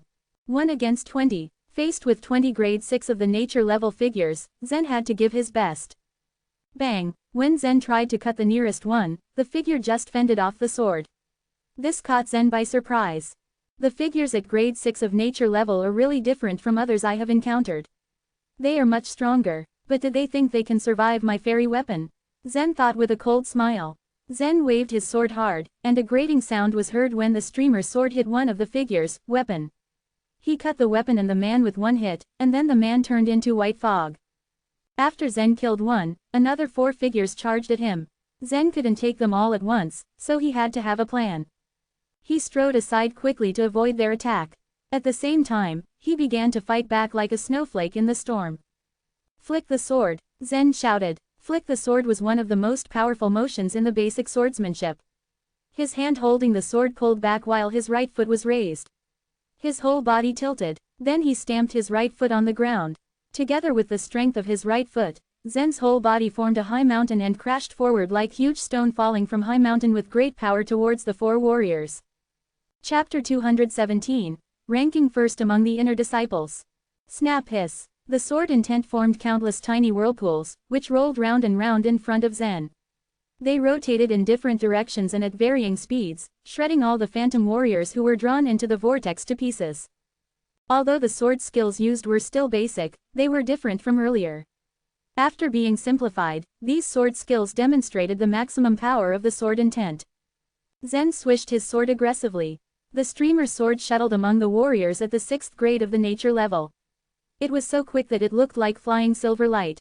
The simplified sword skills were so mysterious and powerful that the warriors had no defense against them. However, since the warriors had stepped into the 6th grade of the nature level, Zen couldn't defeat them as easily as before.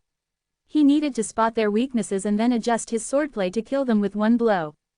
Even so, it didn't take him long to kill the 20 warriors at the 6th grade of the nature level. I'm far from reaching my limit. But if this continues, the next group of opponents will be more difficult. Since there were 20 warriors at the 6th grade of the nature level this time, Zen assumed that the next enemies would be warriors at the 8th grade. Zen felt that he couldn't deal with 20 opponents at the 8th grade of the nature level simultaneously. Just as the thought crossed Zen's mind, a swirling mist covered the area. In the next instant, Zen saw some dim figures appearing in the white fog. At the sight of the figures, a wry smile spread on his face. Zen's speculation seemed to have been too conservative. The opponents turned out to be 10 warriors at the consummation of the nature level. Despite the challenge, Zen was unwilling to give up. Zen knew that he would not be hurt in the magic array, and he saw it as a good opportunity to test his strength. Holding the streamer sword tightly in his hand, Zen strode toward the 10 opponents at the culmination of the nature level. He wielded the sword and moved the basic swordplay to the extreme, the sword intent surging all over him. Outside the magic array, the outer disciples of Drizzle Peak became restless as they had been waiting for a long time. The time spent by the disciples who had participated in the test previously varied from person to person, it ranged from a few short breaths to several quarters. But Zen had been in the magic array for almost an hour. Is something wrong with the magic array? No, there isn't. The runes on the magic array are running well, and no rune has been damaged. How can the magic array go wrong so easily? It's likely that Zen is so powerful that the phantoms inside the magic array are not strong enough to kill him. I'm not sure what is happening inside. We'd better wait a little longer, and then we'll find out. Although the outer disciples of Drizzle Peak had a heated discussion about it, most were optimistic. Henry had stayed in the magic array for 15 minutes, and he had won more than 5,000 points. Since Zen had stayed in the magic array for almost an hour, the outer disciples wondered how many points that would have earned him. The masters of Drizzle Peak had more information than the outer disciples, because of the magic array plate that was in their hands. They couldn't see what was going on inside the magic array, but they were able to read information about the magic array through the plate. Zen is stronger than his peers. Despite his abilities, how can he defend against 10 opponents at the consummation of the nature level for such a long time? One master asked as he gazed at the magic array plate in his hand. Although the master's strength was comparable with Aura's, he couldn't resist for as long as Zen had. A glimmer of surprise showed in Aura's eyes. She knew that Zen was growing stronger at an unprecedented rate. When he joined Cloud Sect and became an outer disciple at Drizzle Peak, he was only at the organ refining level. But he could defeat an opponent who had reached a half step into the nature level. While he was in the marrow refining level, he could defeat an opponent at the 1st grade of the nature level. All of these victories showed that Zen's strength was far beyond his level of martial arts. It was well known that there was a limit to how strong a person could be. Judging from Zen's past performance, Aura knew that he could beat any opponent who was at a higher level than him. It was unsurprising, as many factors affected the strength of a person, such as the level of cultivation methods, the grade of weapons used, and many other various man-made factors. A good example was that the disciples of Cloud Sect who were at the 1st grade of the nature level could easily beat opponents from other counties in the eastern region, who had reached the 2nd or 3rd grade of the nature level. But there was usually a limit to this kind of overstepping challenge. Zen's performance was far beyond her expectations. While he was only at the 2nd grade of the nature level, he could kill 20 opponents who had reached the 6th grade of the nature level. What had amazed her even more was that Zen was able to resist the attacks of 10 warriors who had reached the pinnacle of the nature level. He was so powerful that no one could deny that Zen was a rare genius. Aura's eyes widened in surprise. She could not believe what she had seen. Given the success Zen had achieved, she inferred that he was qualified to challenge a strong man who had just reached the illuminating soul realm. It was incredible. Aura didn't know that Zen had already killed a strong man who had reached the illuminating soul realm. While Hugh, another person who had also reached the illuminating soul realm, suffered tremendously in the battle against Zen. Initially, Aura had asked Zen to take part in the All Peaks competition just because she had wanted him to experience such a wide-scale challenge. After all, Zen's cultivation realm was too low, and he was only at the second grade of the nature level. What was more, he was only 17 years old.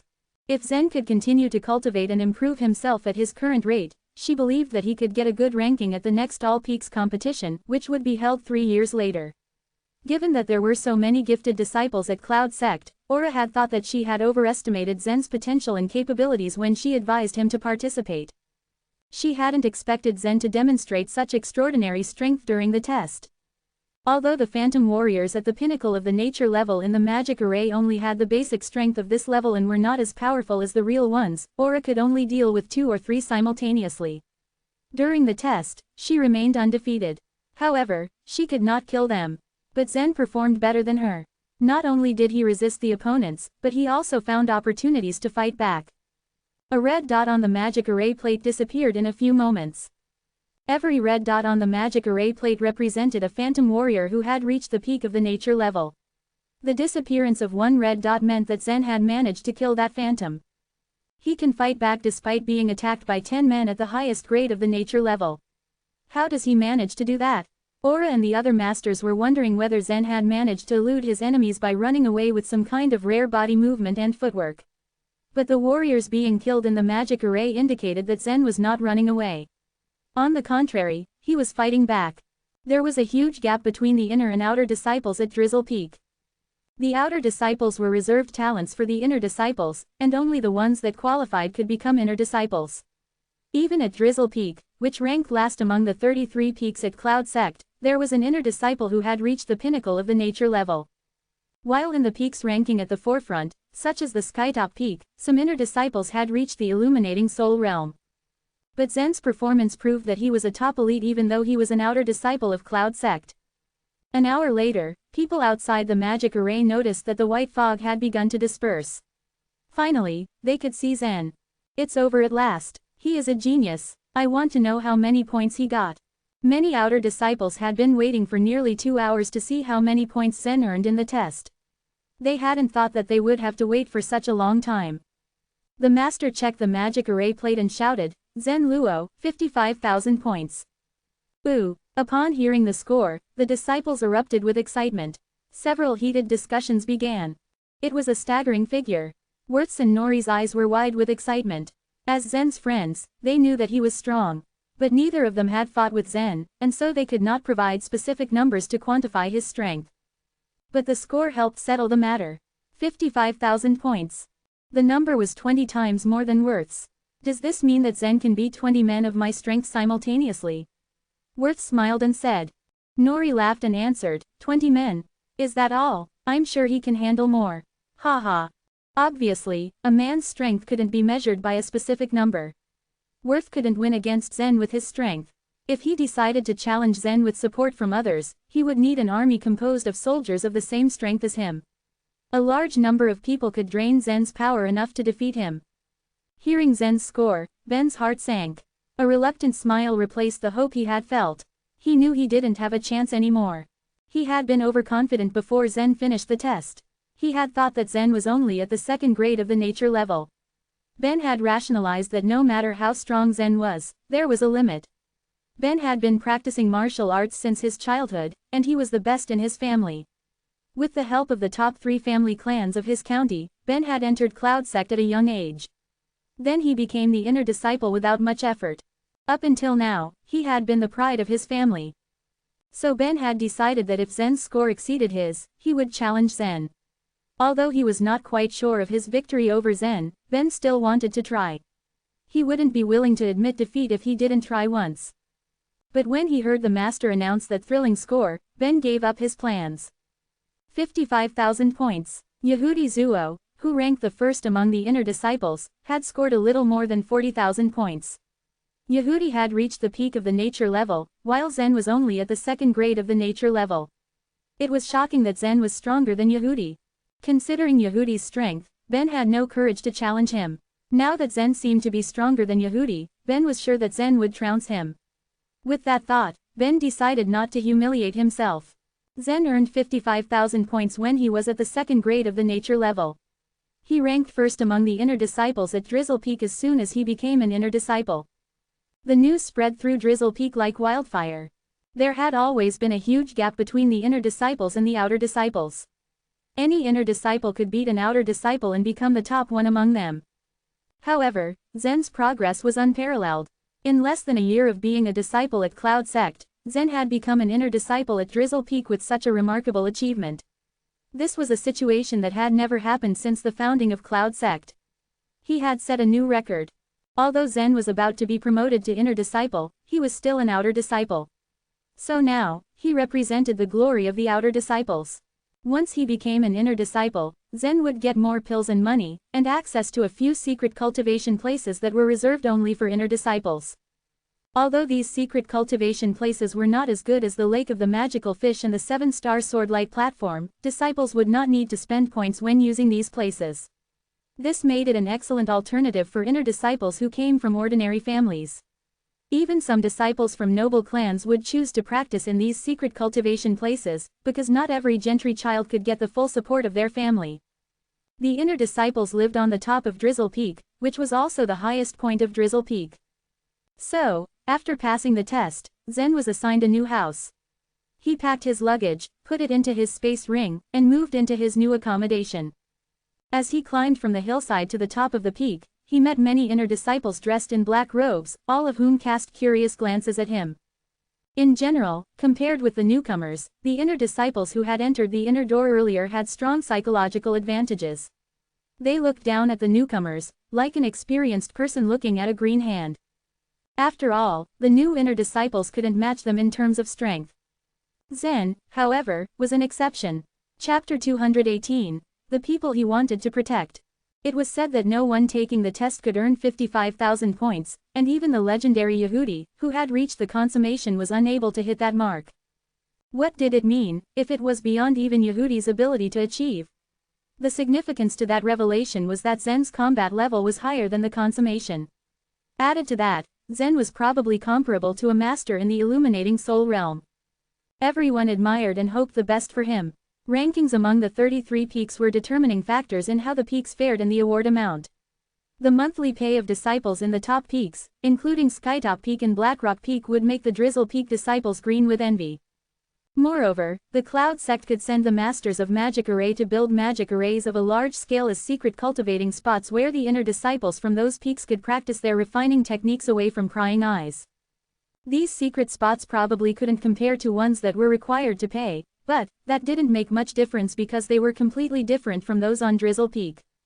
It was a rule of thumb at the Cloud Sect that only the powerful could enjoy better treatments.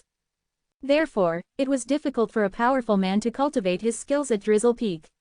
In all the years of Drizzle Peak, only Yehudi had risen so high, but he remained stuck in the consummation, unable to achieve a breakthrough. On the other hand, Skytop Peak and many other peaks attracted talented disciples yearly because of their competitive benefits. As time went by, powerful men grew more powerful, and weak ones became even weaker. The gap only widened, gradually. Although the situation improved with Aura's arrival, it would take more than just Aura's strength to make serious changes. Even Aura couldn't forcibly make the candidates choose Drizzle Peak over Skytop or Blackrock Peak in their perks. Why would they willingly come study at the least powerful peak of the Cloud Sect? But now, finally, Drizzle Peak had a spark of hope. Zen was truly an exceptional disciple. Possessing such powerful strength, he might be able to compete with the talents from the other 32 peaks and win a better ranking among them for Drizzle Peak. They might not have been dreaming as big as earning the top spot, but, even if Zen ranked in the top 30 to 50 disciples, Drizzle Peak would be rid of the moniker of being the worst ranked peak. It was thought by some disciples that Zen would accomplish what Yan achieved that year. Now, since Yan had only been incarcerated within Hell Mountain since 2 years ago, many of the disciples could still recall her brilliant record. As a girl, it was unusual for her to rank so high, but she defeated so many opponents that she was a finalist. By her efforts alone, she earned the ranking of second for Lady Peak. A lot of the disciples who indulged in gossip noticed that Yan and Zen shared the same family name, Luo, and whispers were abound that the two were brother and sister. But, even with the resources available, the gossipers couldn't ferret out what relationship, if any, there was. All they could do was guess. It was even more difficult to discern since Luo was one of the most common surnames in the world. How would they connect the two simply by a shared name? After reaching the peak, Zen, Nori and the others who were just promoted to inner disciples underwent some formalities before trading the disciple cards and robes they had for new ones. As part of his daily routine, Zen practiced at the Lake of Magical Fish as well as on the 7-star sword light platform. Here, he cultivated his entire corporeal body and the sword intent, respectively. There were only 2 more months until the All Peaks competition would be held, which wasn't enough time in Zen's opinion. He needed every second possible to work on his refining. Zen kept his routine for 1 week. No inner disciple dared challenge him. Even Yehudi realized that Zen surpassed him and gave up his plans of challenging Zen. If he didn't challenge Zen, Yehudi could keep his pride, but, if he were defeated by a warrior at the nature level in grade 2, like Zen, it would be mortifying for Yehudi. At the end of the week, Aura came to Zen. Her news that she would be away for the following 2 months surprised him. She repeatedly advised Zen to practice hard over the next 2 months, and that she would return before the All Peaks competition. Zen didn't pay much attention to Aura's advice, but he was more interested in where she was going. Master Su seemed to be in such a hurry, which had him wondering if she'd met with some problem that was difficult to handle. But, since Aura didn't offer an explanation, it would have been rude if Zen came out and asked her. When Aura was gone, Zen made a few discreet inquiries of the other masters at Drizzle Peak, but they didn't know either. Zen thought back to several days ago, when he saw Aura sitting in the pavilion looking lonely. The sight of her affected him, and he found himself worrying about her. After all, she was the Empire's princess. He'd heard a rumor that the Crown Prince would most likely take the throne in a year. Throughout history, every time a new emperor took the throne, it caused great strife and turmoil. The fight for the throne was crueler than what people imagined. Because failing was unacceptable in the fight for the throne, it would mean an endless abyss if the fight was lost. Barring death, 9 generations of a family would face the humiliation of the defeat. Whoever was to be the emperor had nothing to do with Zen, but he was worried for Aura. Considering her identity, Aura wouldn't be able to avoid being involved in any disturbance.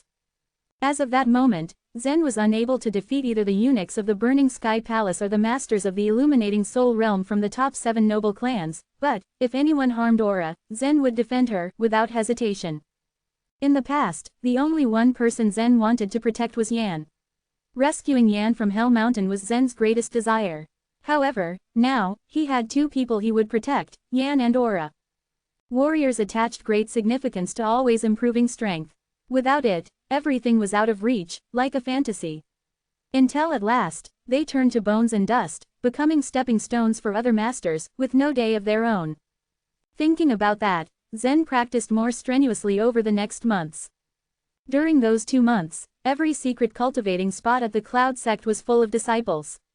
Mostly, it was the disciples who were chosen to participate in the All Peaks competition that remained cloistered in the secret cultivating spots, training nearly all day, every day. Even the disciples not selected to take part in the All Peaks competition were feeling the excitement, and wanted to improve aside the inner disciples chosen. If they could break through their cultivation before the finalized list of competitors was announced, there was a slim chance to be selected. Since only one person was permitted to enter a secret cultivating spot like the Lake of Magical Fish at a time, it was always a race to get there first. Fortunately, Zen's endurance was greater than that of an ordinary warrior. Generally, when someone entered the Lake of Magical Fish, that disciple would be finished after about 2 hours. Zen, however, would remain for 6 to 8 hours at a time. So whenever Zen finished training at the Lake of Magical Fish, he would see a long line outside as he left. Steward Sao would be scowling and then look over at Zen with a bitter smile on his face. When Zen practiced with his sword intent at the 7-star sword light platform, he would challenge himself, working until he couldn't train more. With his efforts he could resist more and more magnetic auroras. At the difficulty level of 9, there was a dreamlike color across the surface of the magnetic aurora, and, depending on the sword intent, it became more difficult to cut through it. When Zen challenged level 9 for the first time, he managed to resist 52 waves of magnetic auroras. He wasn't satisfied with this result, even though Steward Song peeping at him seemed shocked. Only the masters of the Illuminating Soul Realm could cultivate in the difficulty level of 9, and the weaker ones could only resist 40 to 50 waves of magnetic aurora, but Zen resisted over 50 on his first attempt. He'd only been at grade 2 in the nature level. If he advanced and entered the illuminating soul realm one day, would he be able to easily resist 100? However, Steward Song underestimated Zen's horrible perception.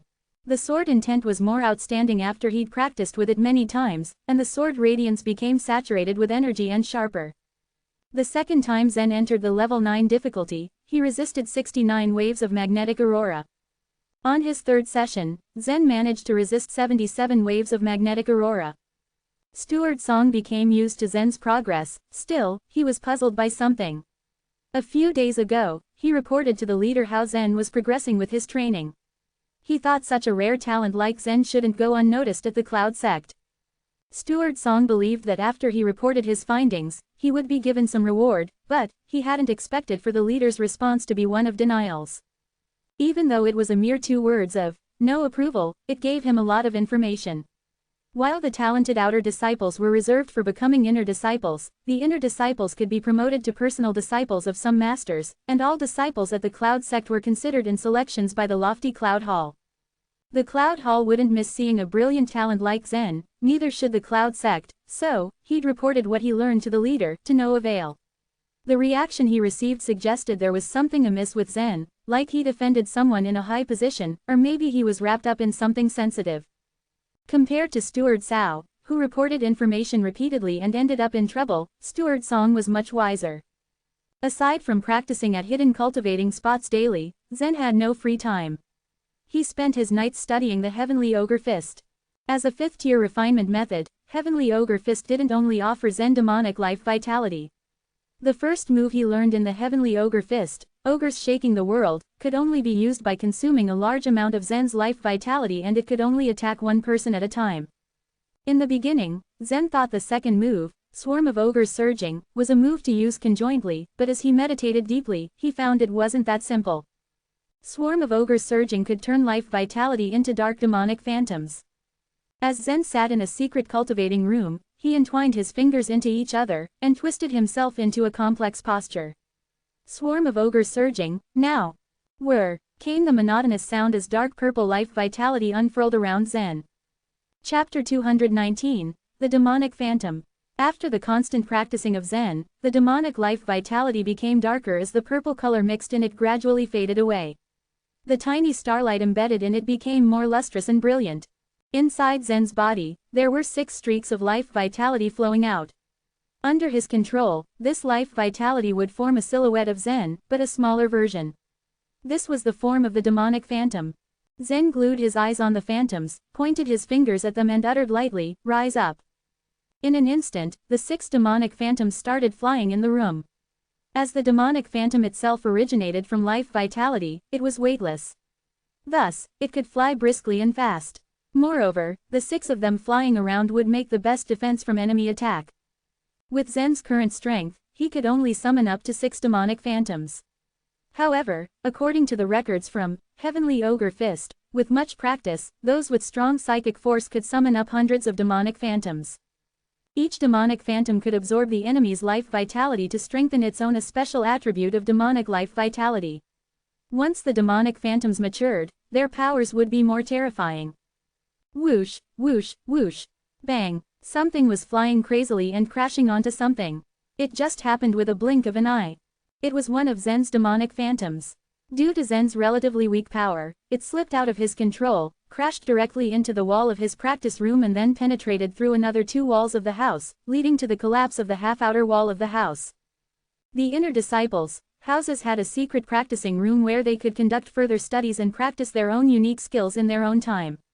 The walls of these rooms were filled with heptal gold, a kind of hard metal that isolated the soul snoop.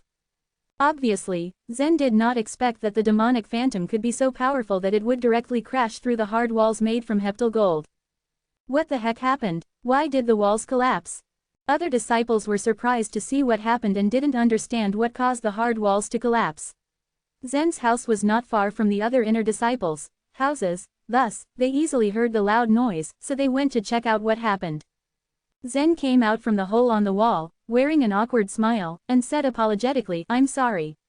It's just a small accident while I was practicing. The damage on the outer wall of the house was no big deal as a few civilian craftsmen could repair it." However, when they saw that the wall of Zen's secret room was also damaged, they could not help but gasp. They knew very well that the walls of the secret practicing room were made of heptal gold and iron sand. It was supposed to be extremely solid to resist any impact, even one's whole might. What kind of cultivation was he practicing exactly? The onlooker inner disciples were all between 5th grade to 6th grade natural level. But even at a high-grade natural level, they couldn't be able to break the walls of the secret practicing room unless they had a high-grade weapon. "Hey, Zen!" Just then, someone called out Zen's name abruptly. Zen looked around and saw Cleve walking towards him. Since Zen became an inner disciple of the Drizzle Peak, he concentrated on practice at the secret room every day, thus hardly had any time to meet Cleve. The last time they saw each other was when they fought demons together. "Hey, Cleve, long time no see," Zen greeted with a smile. "Yeah, anyway, I am here to deliver a message from our senior disciple, Yehudi. He asked you to come over his house to discuss the matters of All Peaks competition," Cleve said, cutting through the chase. Cleve had also locked himself in his own secret practice room to cultivate, and it was just a few days ago when he completed his secret practice. The desire to improve his strength was stimulated by Zen when they were both in a trial of killing demons. During his long practice, Cleve made another big improvement in his strength. But when he saw Zen's strength jumped from half-step to nature level into the grade 2 natural level, he could not help but admire the progress that Zen was making. Moreover, being sensitive to sword intent, Cleve could also feel the strong spiritual aura that Zen was emitting at present, even though the latter was just plainly looking at him. Has he already grasped the sword intent? How did he do it? Cleve's mind was racing wildly. He had seen Zen's fighting technique and how the latter used to rely on his fists and his mysterious flying knife. When did he learn to use a sword? And how could he have grasped the sword intent if he hadn't used a sword? Cleve thought to himself. Cleve had been practicing swordplay for decades, but until now, he couldn't grasp the sword intent at all. Sword intent was something that could not be learned easily. It would just come out naturally and only those with a high power of understanding would be able to figure it out. But for just a short period of time, Zen has grasped it. Cleve asked himself. Though Cleve found it hard to believe, the faintly discernible strong spiritual aura emitting from Zen was undeniably sword intent. In front of many onlookers, Cleve couldn't bring himself to ask Zen directly. Anyway, he would find out later once Zen participated in the All Peaks competition. At the competition, Zen would inevitably encounter strong enemies that would require him to show his sword intent, if he had already grasped it. But deep down, Cleve could not bear the thought that he might be right about Zen. After all, the sword intent was not easy to acquire, at least for him since he still hadn't got it after many years of hard practice. Matters about the All Peaks competition. All right, Zen said and nodded. In any case, it would be quite important to understand the strength of the other disciples participating in the upcoming All Peaks competition. Meanwhile, in a decent pavilion on the top of Drizzle Peak, 6 disciples in black robes gathered. They were the top 2nd to 7th inner disciples from the Drizzle Peak. The senior disciple, Yehudi, used to be the top 1st place until Zen outperformed him in the assessment test, and he didn't challenge the latter to win back his rank. Yehudi, I do think you have the power to challenge Zen. You are the best amongst all the disciples. One of them said huffily. I agree, Yehudi, you must not let a young boy outrank you. His nature level is only 2nd grade, while yours is the top grade, another one seconded what the former disciple had said. What could be worse than to invite that boy over and discuss the All Peaks competition with him? As a young boy who has just been promoted to an inner disciple, what qualifications does he have to sit among us? One more disciple burst out angrily. Apparently, most of them were not impressed with Zen being the 1st rank since he was too young. Although he outperformed everyone in the test, it didn't warrant the disciples' respect towards Zen. For the inner disciples, Zen didn't deserve to be the top 1st. According to the rules of the test, the ranking assessment must be carried out in the magic array, and the rankings would be determined by the inner disciples' score. If an inner disciple was not satisfied with his own ranking, the way to dispute it was to challenge the inner disciple who outranked him. The ranking would be decided based on the challenger's true strength in the battle ring. With the previously concluded test, Zen outranked everyone by gaining 55,000 points. He replaced Yehudi in the top 1st rank. Now, if Yehudi was not convinced by the result of the test, he could challenge Zen for a retest. If Yehudi could win the challenge, then there would be no doubt that he deserved the top 1st rank. Yet, He never launched such challenge. Yehudi took a sip of the tea, and then said with a smile, in the Cloud sect, strength is the most important qualification. Since Zen was able to get a high mark in the assessment, he has proved his strength, thus deserves to sit among us. Yehudi, 19 years old, was 2 years older than Zen. His ability to step into the consummation grade of nature level at such a young age was a testament to his great talent.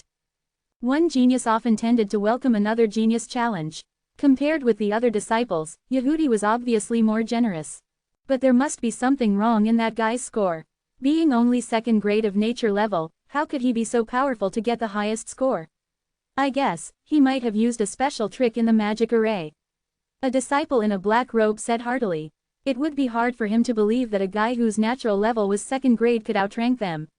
Without seeing Zen's power with his own eyes, it would be hard for him to accept the conclusion of the assessment.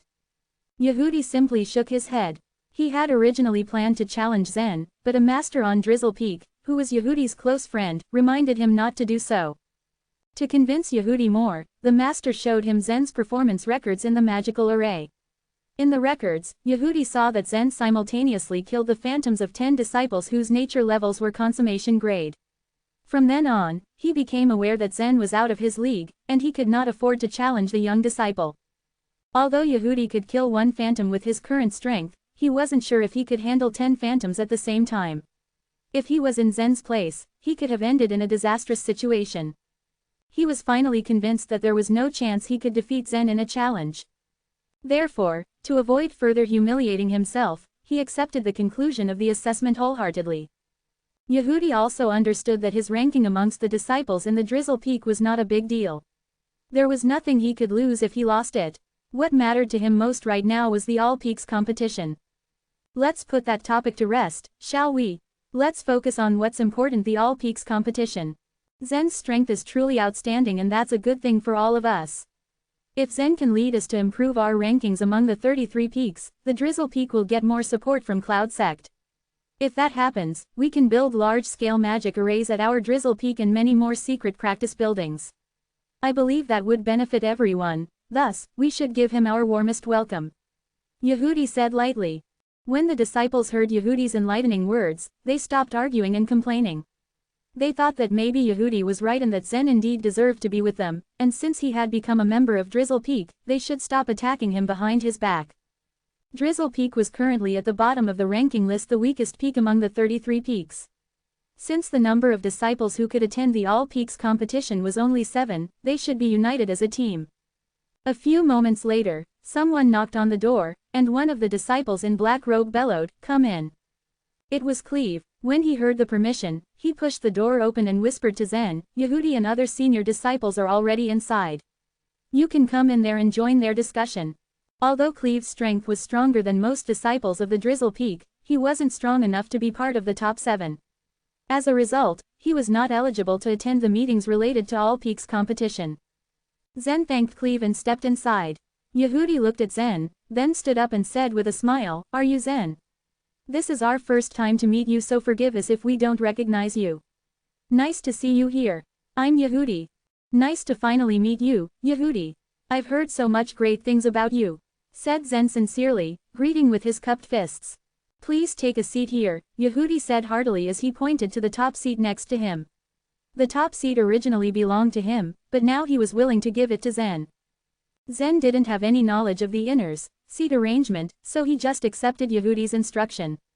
He walked over and took the top seat as Yehudi offered. Chapter 220, Zen's Blazing Determination. It is our great honor to be joined by the newest member of the Inner Disciples. Zen has passed the assessment, thus promoted to an Inner Disciple of Drizzle Peak. Congratulations and welcome to the team, Zen, said Yehudi, with a smile as he clapped his hands. Zen waved his hand and said, "Thank you, Yehudi. It's my pleasure to be part of this circle. I heard from Cleve that you are here to discuss the All Peaks competition."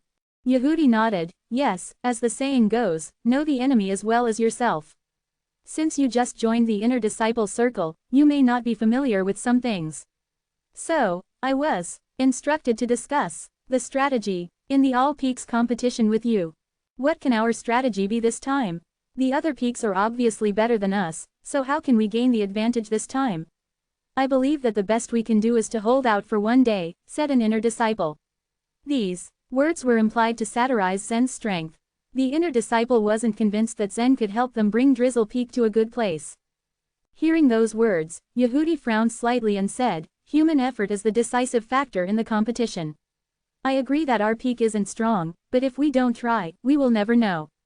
It's always better to try and fail, instead of not trying at all. Hearing Yehudi's words, Zen nodded his head in agreement. Yehudi was right. Aside from strength, the determination was also vital to any victory. In martial arts, one without a strong belief would not go further in his career. A martial arts cultivator would rather lose than give up without even trying. Yehudi was 2 years older than Zen, and already at the consummation of the nature level. He had quite a good talent that played an important role in all his achievements. But aside from his innate talent, he also had strong determination to win. Although the inner disciple's remark was intended for Zen, he didn't dare answer back after Yehudi refuted for Zen. After all, Yehudi was a well-respected disciple and considered as the leader in their circle. Can you tell me how strong the participants of the All Peaks competition are? Asked Zen directly. The question was a little vague as expected from someone who just joined the circle. The All Peaks competition in Cloud Sect was held every 3 years. The information about all the participants was recorded and available for all the disciples to access. Nearly all the disciples were familiar with it. Another inner disciple was ready to ridicule Zen for his stupid question when Yehudi stopped him. Yehudi then said, Zen has just joined us here in Cloud Sect, so he probably doesn't know the details of the All Peaks competition. That's why I asked him to join us today to discuss in detail the rules of the All Peaks competition and our opponents. Then Yehudi proceeded to share the details of the competition to Zen. All the 33 peaks in Cloud Sect would participate in the All Peaks competition. Each peak would send a certain number of participants. The Skytop peak would send the most disciples, while the Drizzle peak would always have the least number of participants.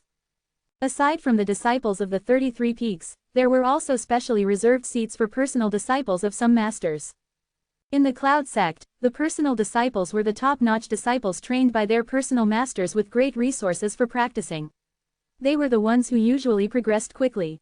There were also personal disciples who used to be highly talented, but not anymore. However, they remained to be stronger than anyone in 33 peaks. With their strength, the personal disciples would normally outshine everyone in the competition and would become the top 10 disciples of the All Peaks competition. And for the disciples of the 33 peaks, they would only end up in the top 20 no matter how strong and talented they were.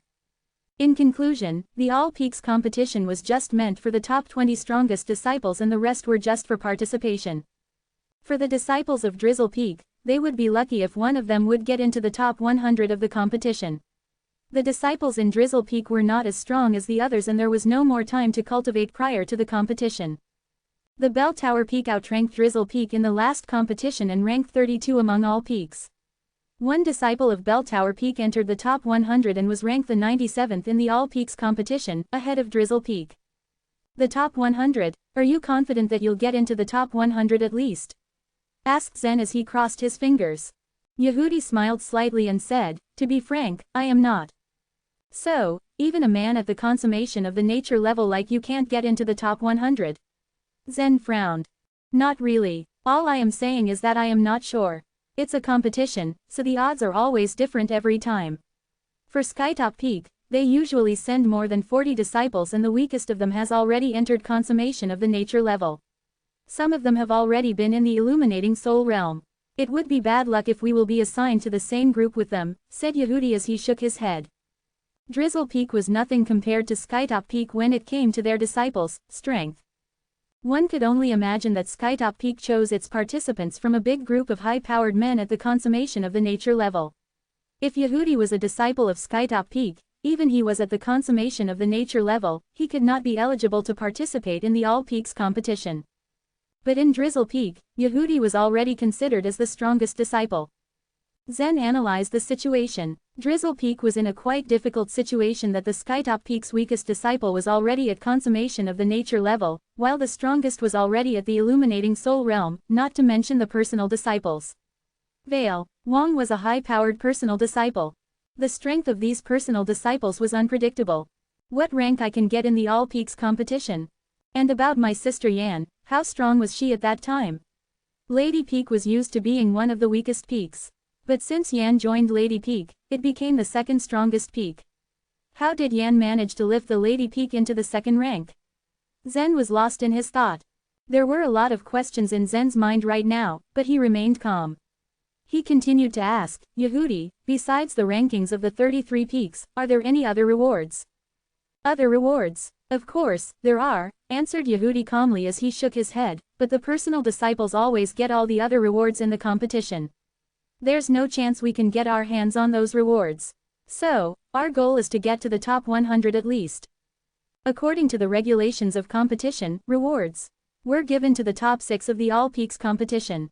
With the personal disciples participating in the competition, even Yehudi wouldn't have the chance to get his hands on one of the rewards. Although he was strong, he understood that the power gap between the personal disciples and him was big. Thus, he would be realistic not to aim for the rewards anymore. Yehudi continued, the rewards of the All Peaks competition are very tempting. The first place will get a turbidity clearing pill. There will also be a fairy weapon of Cloud Sect, and a chance to walk on the Cloud Road. A turbidity clearing pill in the Cloud Road, murmured Zen. These two things were the dream of every disciple, so Yehudi didn't need to explain what they were. That turbidity clearing pill was a type of holy pill that would help one break through to a higher level after entering the illuminating soul realm. The turbidity clearing pill was priceless. Cloud Sect could not produce its own turbidity clearing pills. Instead, these pills were issued by the Cloud Hall. However, only 7 or 8 turbidity clearing pills from the Cloud Hall were sent to Cloud Sect every year. The turbidity clearing pill was an in-demand item in Cloud Sect. The masters, saints and elders needed turbidity clearing pills to finally get away from their status quo. The demand would dictate the value of the turbidity clearing pill. Aside from the turbidity clearing pill, there was the Cloud Road. The Cloud Road was not only a trial but an assessment. Passing the Cloud Road trial, one could gain the support of the Cloud Hall, the upper land of the Cloud Sect. If a disciple qualified to join in the Cloud Hall, it would make a big difference. Cloud Hall had a high social status in the world. Even Cain of the Burning Sky Empire would be treated as a disciple in the Cloud Hall, and he had to show respect to every disciple in Cloud Hall.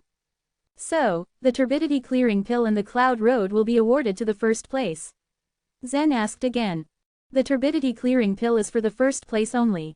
The Cloud Road, on the other hand, will be a reward to the top 3 of the All Peaks competition. They will be eligible to enter the Cloud Road for the trial, Yehudi answered. Though he didn't like that Zen seemed to be interested in the rewards more than the rank, he still explained everything patiently.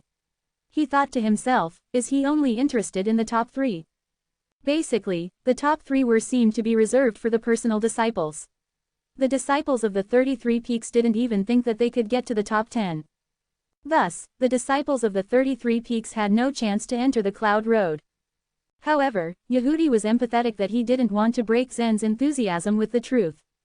But the other black-robed disciples couldn't remain silent, so one of them stepped forward and chuckled, Zen, do you really want to enter the Cloud Road? Zen looked at this black-robed disciple and replied coldly, yes. Is there any problem with that? Hey, chill, grinned the black-robed disciple. If Zen wasn't the top one amongst all the inner disciples, this black-robed disciple would burst into laughter. The disciple could only flash a sarcastic smile. Yehudi stepped in to thaw the atmosphere. He said gently, if you practice harder, you will succeed. Now Zen had the basic information of the All Peaks competition. To win the first prize, Zen would need to outrank all the 33 peaks, disciples and the personal disciples. That would be his tough mission. Zen stood by the door of his room, looking at the stars in the sky. Yan was able to beat so many strong disciples on her own and led Lady Peak to the second place.